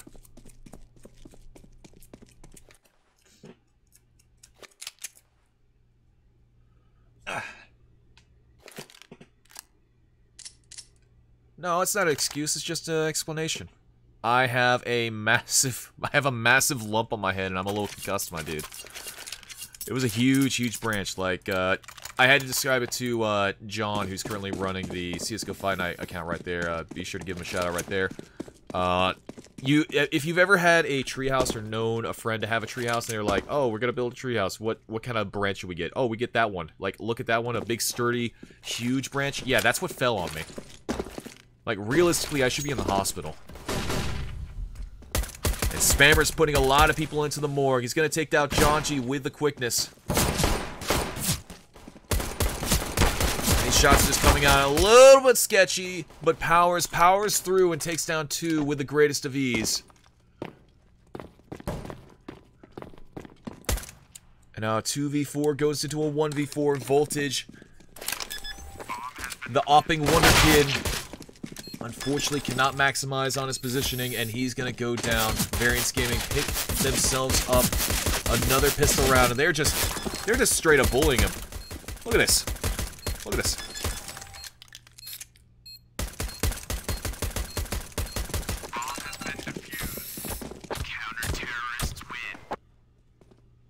Y'all ever seen the movie Kung Fu Hustle?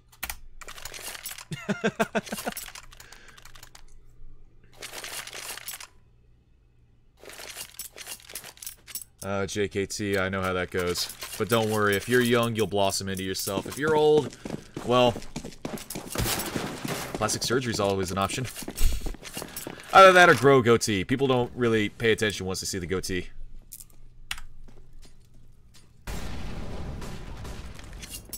Aw, snap. T-Wise is in the chat. Hello, T-Wise. How you doing? Power's popping through the smoke, but he's not able to pop anything but a kneecap. Frosty K brought down to 52. Maxine brought down to nothing. Fang is just making that moneymaker ring out so loudly. Here comes the fire on a firebox. How very fitting. Ness is going to put him to sleep, and KMZ's going to do a little bit of the damage. And Voltage actually took out his teammate, Frosty. Oh, no! I totally missed that and everything. Jonji's going to take down 2. But he's not going to be able to win the round. The bomb defuse is still going to come into play. And you know that Voltage has got to be shaking his head. But when he's got 17 kills on the board, make that 19, actually. Things could be worse. A pause comes into effect. The Quest really want to talk things through and make sure that things go absolutely flawlessly when they come into the next round. It's 10-7 right now. Possibly the closest that it's been for either team so far in this 3-map series.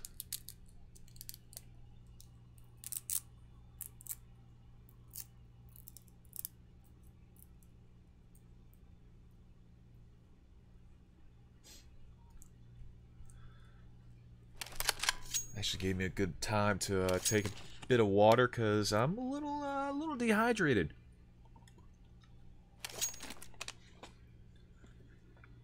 If I could have anything in this world, it would be for another pause. There it is. All right.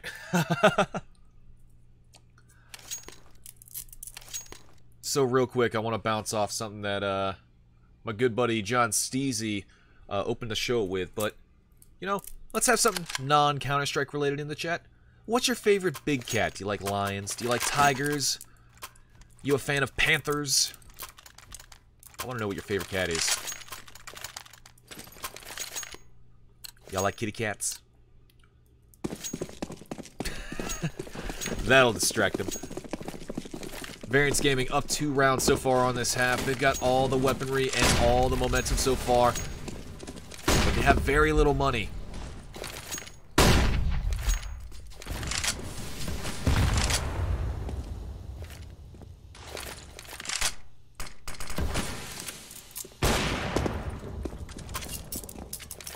Things are slow so far. It seems like a lot of action has been taking place, but really, it's a whole lot of nothing.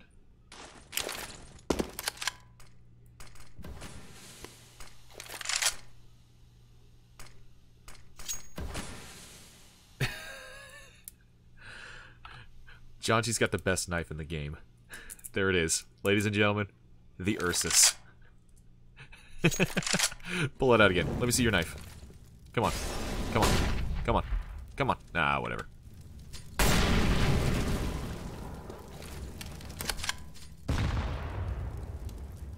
Dark Devil, remember, this game is not over until it's over. Until you see one side or the other win this whole entire thing, it's not over. Remember that. Jonji's going to pick himself up 1. That's going to be KMZ, the Troublemaker, taken out of the server. The first kill on the board so far, a 4v5 for the quest.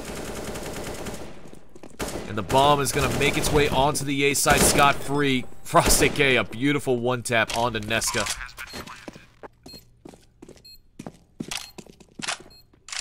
And now things have gotten dicey for the CT side. They still have all the opportunities in the world to go for this, and that's exactly what's going to happen. Spammer's going to pick himself up an upgrade in the AUG. Voltage is barely going to escape with his life.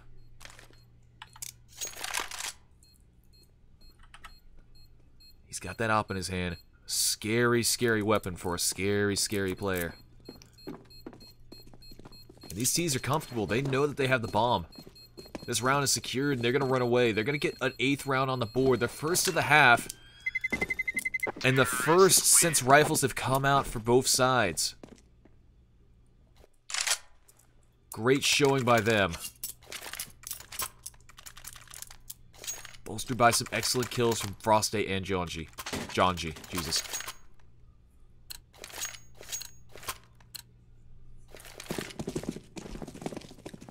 So like someone said in the chat, Variance Gaming might have some trouble when it comes to their economy. Everyone's a little bit lopsided right now. KMZ's saving up for that op, but he's only got a USPS and a Zeus. And Nesca's gonna get dinked up through the wall. Frost AK bringing him down to 29. That nade trying to chase him down, but it's simply not gonna happen.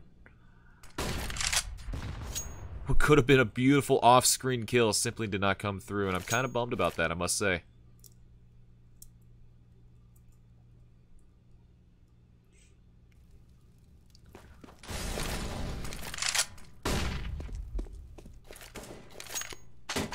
I hate that noise. The knife animation for the Ursus when he like tosses it in the air briefly and it makes that little like, I don't like that noise. It's weird. It sounds so dumb to me. It's kind of like if you gently slapped a cantaloupe. That's the sound that it makes. KMZ, he's got the Zeus, and my god, I've never wanted to see someone get Zeused more in my life. And Exceed, he's going to take down Powers, and 35 seconds left on the clock. A very slow play by this T side. Now KMZ, it's now or never, baby. You got the Zeus! And his brains, they got juiced. Exceed, concussing that man down with much effort. And Fang's actually going to take down his teammate, Nesca. Oh no! Team kills, they just keep coming through. What keeps happening with the team plays? Spammer's going to take down one more, but MCE is going to close things out. 3 alive for the Quest side. And they're trying to keep Variance humble. And dear God, are they.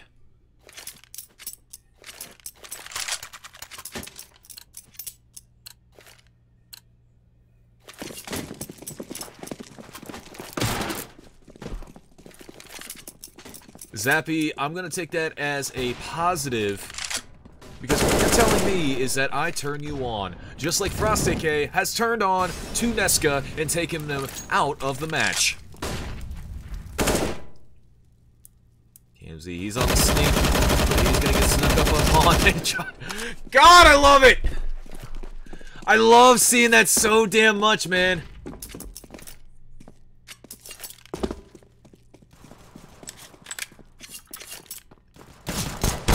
Voltage and Spammer having a pistol fight in apps. Of course, Voltage's going to survive on that one, and Janji's going to pick up the round. 5 alive for the Quest, and now they tied things up 10-10. And the only thing I want right this second is a MF sandwich. Oh my god. Dude, you know what I've been craving for like weeks now? And the only reason why I haven't been able to get one is because the only place I did it closed down. I want an Italian sub so badly. But there's no place in my town that does it like any good. They get like Walmart great value sandwich meats and then like stale bread. The only place that did it real just closed down for some reason. And it really bummed me out because I really want a sandwich. Oh well. Store-bought ham and American cheese on white bread will have to do for me tonight. No sauce, no condiments, no lettuce, just meat and cheese on dry bread. 3v5 bomb goes down. The Quest, they do not have man advantage whatsoever, but they might just have advantage in positioning. The crossfire is quite OP, and MCE is going to take down one. That's going to be quite a lot of effort. That's going to be a lot of help for them. As players all around just keep falling. FrostAK is going to pick up another one. He's the last one alive in a 1v2 situation. And he's going to get his head picked up like the cherry off the tree that he is. Don't even know what that means. Nesca picks up the powers, picks up the win, and Variance Gaming picks up the lead, 11-10. Ooh, I've never been a fan of Miracle Whip, I gotta say. That's like you love it or hate it thing, and it tastes like mayonnaise that went off. I've had mayonnaise that has gone sour because like it's just old, and then I had Miracle Whip, and it was the same exact like everything, just a little more cayenne or paprika in the Miracle Whip version. So yeah, me and Miracle Whip don't jazz.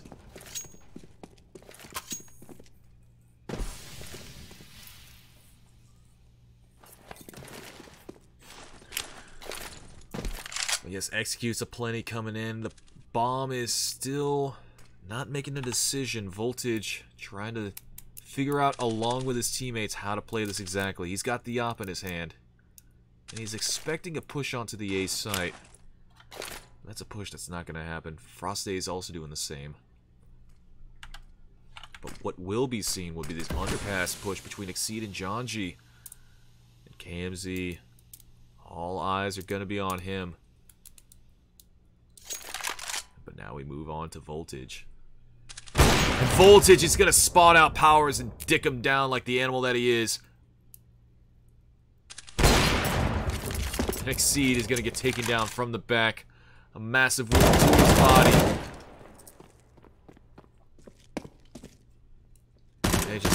It's just every day, bro. Logan Paul voice. It's just every day, bro. MCE gets taken down long range with a UMP, as if this is 2015 all over again. I've been seeing the UMP a lot more lately. Did they, like, secretly buff it or something?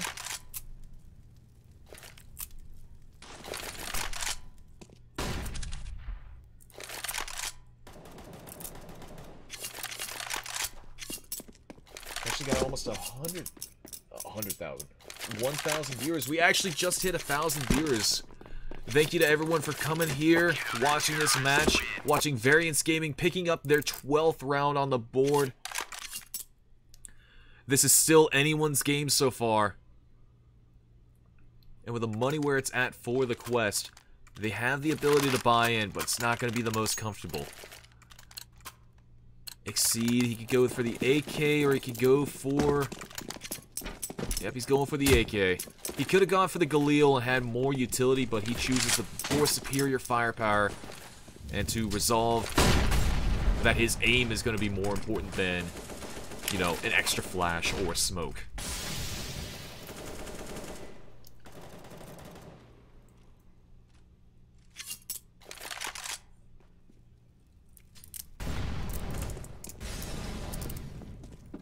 Yeah, dude, I honestly miss a lot of the broken stuff about CS:GO. Like, I'm gonna make this comment real quick because I feel like a crazy play is gonna happen. But do you remember when the R8 revolver first got released, and for like the first 3 days it was just a broken mess?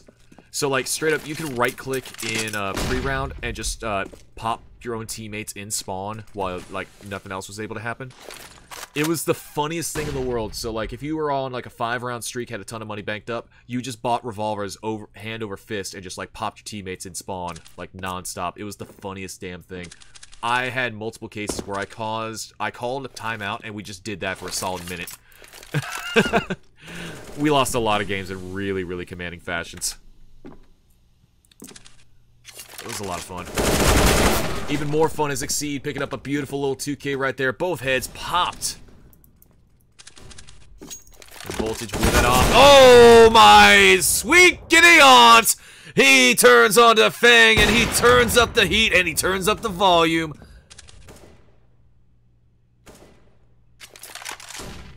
And that, my friends, is why we love Voltage. KMZ is going to pop back in. He's going to try to take down as many as he can before going down himself. Janji going to pop that head. And I got to stop saying pop because that's going to be another thing that gets on people's nerves. But moving swiftly on, it's going to be Spammer. Spammer in a 1v2. And his gun goes blammer, blammer, blammer. But Janji's goes rat-tat-tat and takes him out back and executes him soundly and swiftly. Something I do want to make a note of is, and I'm actually glad that the pause comes in because if we look at the kill count, Fang and Powers are currently doing a lot of the work. KMZ's soon behind him, but really the difference maker, and I'm calling it right here, is Nesca. He's currently 5 and 15. He is absent on this map. Voltage and Janji, however, those are the two operas, and they're doing a lot of the legwork. Everyone else is kind of keeping up as well on this front. A lot of the utility damage is on the Variance Gaming side. Spammer has 1. But there's only this. This is all that they got for the quest. MC's done 45 damage with nades. That's it. And this is another thing that I brought to attention on the first map, because they had absolutely no utility damage done to Variance Gaming either. So I've got a lot of questions when it comes to the quest and their grenade usage. Because these players, they play super duper well individually. Like, we see every single one of them. If you've ever watched the quest play, they all have their shining days. They all have their shining moments. Janji and Voltage, they shine a little bit brighter than everyone else. Frost AK soon behind them. Yes. But, like, they play so rigidly, and I feel like they would benefit so much more if they adopted a more puggy playstyle. Like, that would be so beneficial for the quest side. But I don't know if it's too little too late for these guys.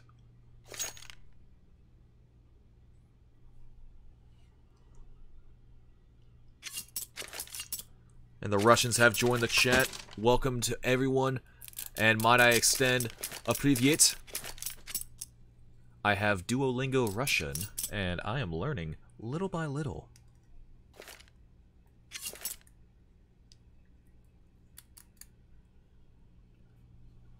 Real quick, I'm going to send a text.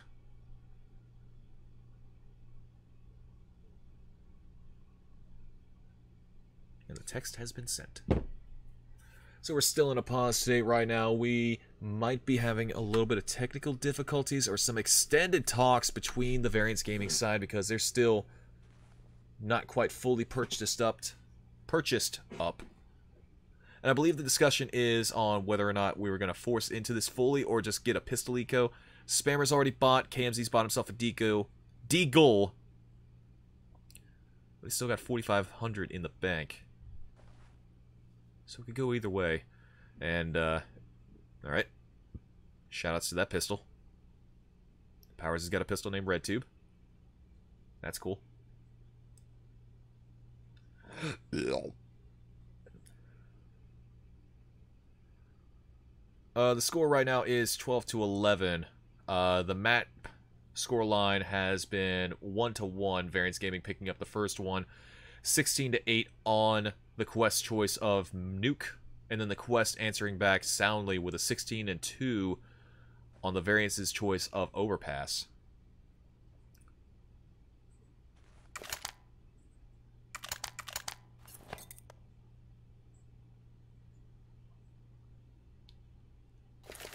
And now the pause has come out, and now we are going to go right into the next round. Round 24. And it appears that Variance have decided to keep their economy even up.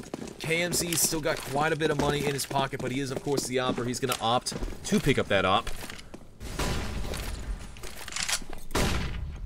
And with nades aplenty and a push coming right out, that Deagle's going to have to sing, and my god, does it sing beautifully. KMZ picks up the rifle, and that's going to be quite a bit of effort to bolster his economy. And Spammer, what the hell is happening? He's... Oh, what?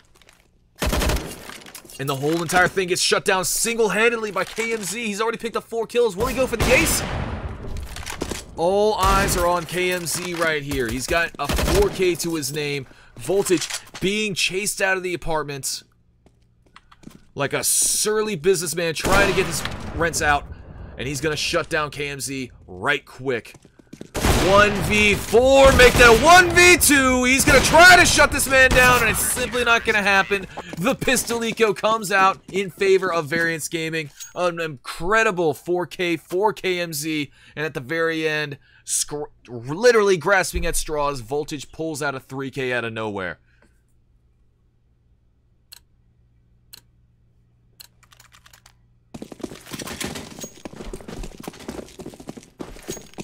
Now it's round 25. The Quest are reduced to nothing but pistols. Their economy is, well, let's not even pull any punches. Their economy is shit. And they're trying ever so desperately to try to come. Oh my god. Fang picks up a double nade kill just like that. And he's just, oh, he's picked up a 4K as well. He's got everything in his hands. He's gonna go for the ace and he's gonna get it. Fang, my god. Fang looks at those players, watches them fall to the ground, and he says, and I'm gonna hit this with a pun real quick, Fang you very much. You can't do anything about that, because I just said it!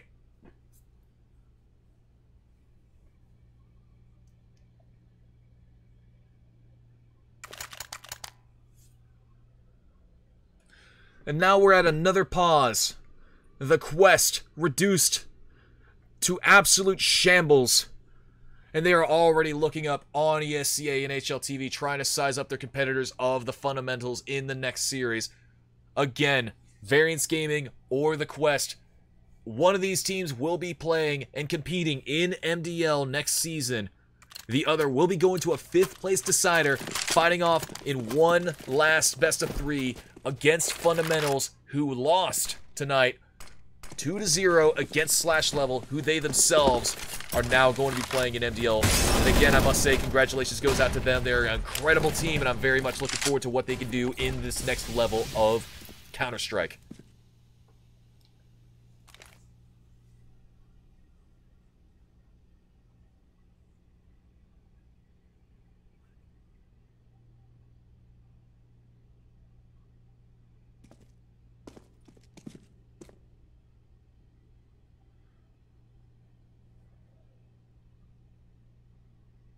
It's all on the line. This is round 26, of course.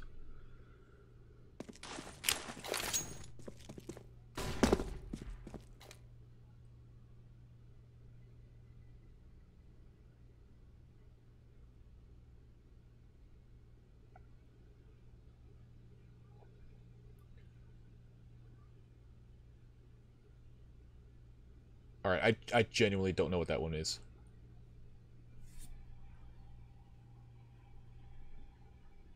Things have gone quiet. 38 seconds left on the clock.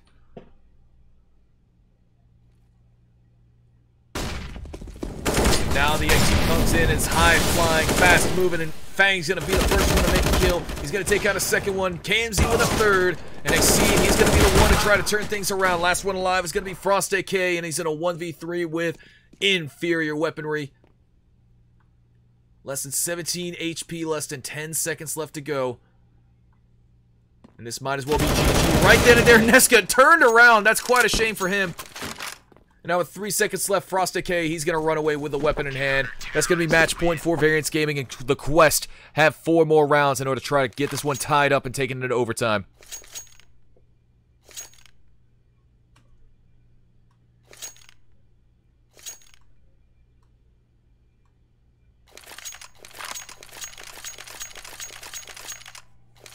And we got yet another pause coming into play. The Quest, they want to talk things through. They know their money's not the best, and they want to make sure that they can get back into this thing.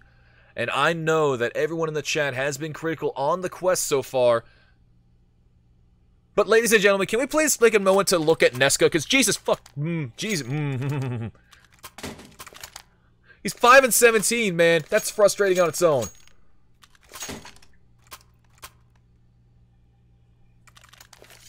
Like, you know that if there's going to be a weak link on Variance that needs to be cut, it's going to be Nesca. Because I've seen him play in the past, and he is, well, yeah. Moving swiftly on, this might very well be the last round of this entire best-of-3 series. And if Powers has anything to say about it, he's going to make sure that it's the last round. But it's going to be KMZ to take out Janji. Janji going down is not going to be a very good sign for these players. KMZ answering back, flicking back, going to get taken out. NCE and Exceed making their entries known at the connector position. And Exceed doing a little more damage. He's going to take down 2 before going down himself. Frost AK, the last one alive. It's going to be him versus Spammer. And Spammer, he's got to spam through that window, man. You got to spam through the window, my dude. And he's going to take him down, ladies and gentlemen. Variance Gaming are going to play in MDL next season. GG's in the chat going to them. Commiserations go out to the Quest on a well-fought, but unfortunately unfruitful best-of-3 for them. They're going to have to play against the Fundamentals tomorrow for a final shot at getting into MDL next season. But to Variance Gaming, well fought by them, well played by them. KMZ showing up in spades, and so many other players as well. Congratulations go out to them. Well done. But now the Quest, they have a lot to consider. They have a lot to think about. They know how close they were to getting that chance at MDL, and it just slipped through their fingers, and you know that they've got to be frustrated as all hell when it comes to that.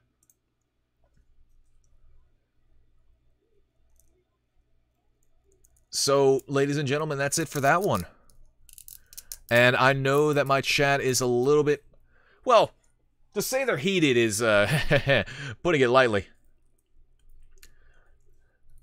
They're not exactly the most happy with the Quest performances, and neither am I, if I must be totally honest. Janji played out of his mind, as did Voltage. Voltage was the one shining light in this whole entire series for the Quest. And it was a lot of fun casting him along with his other teammates. But this has been this match. I don't know exactly what to say anymore. I'm starting to pass out. So with that, I'm going to give my little spiel and shout-outs to absolutely everyone. If you enjoyed the stream, be sure to follow us right there. It's at the top right corner. Hit that follow button. Keep up to date with everything whenever we go live. If you really enjoy what we do, be sure to subscribe and throw some bits our way. Every little bit helps. And we're going to have some great things coming down the line for our subscribers in due time. If you enjoyed my casting, my comedy, enjoyed my camaraderie, or just want to see what the hell I've got going on my day-to-day, be sure to follow me on Twitter at _Smith, John.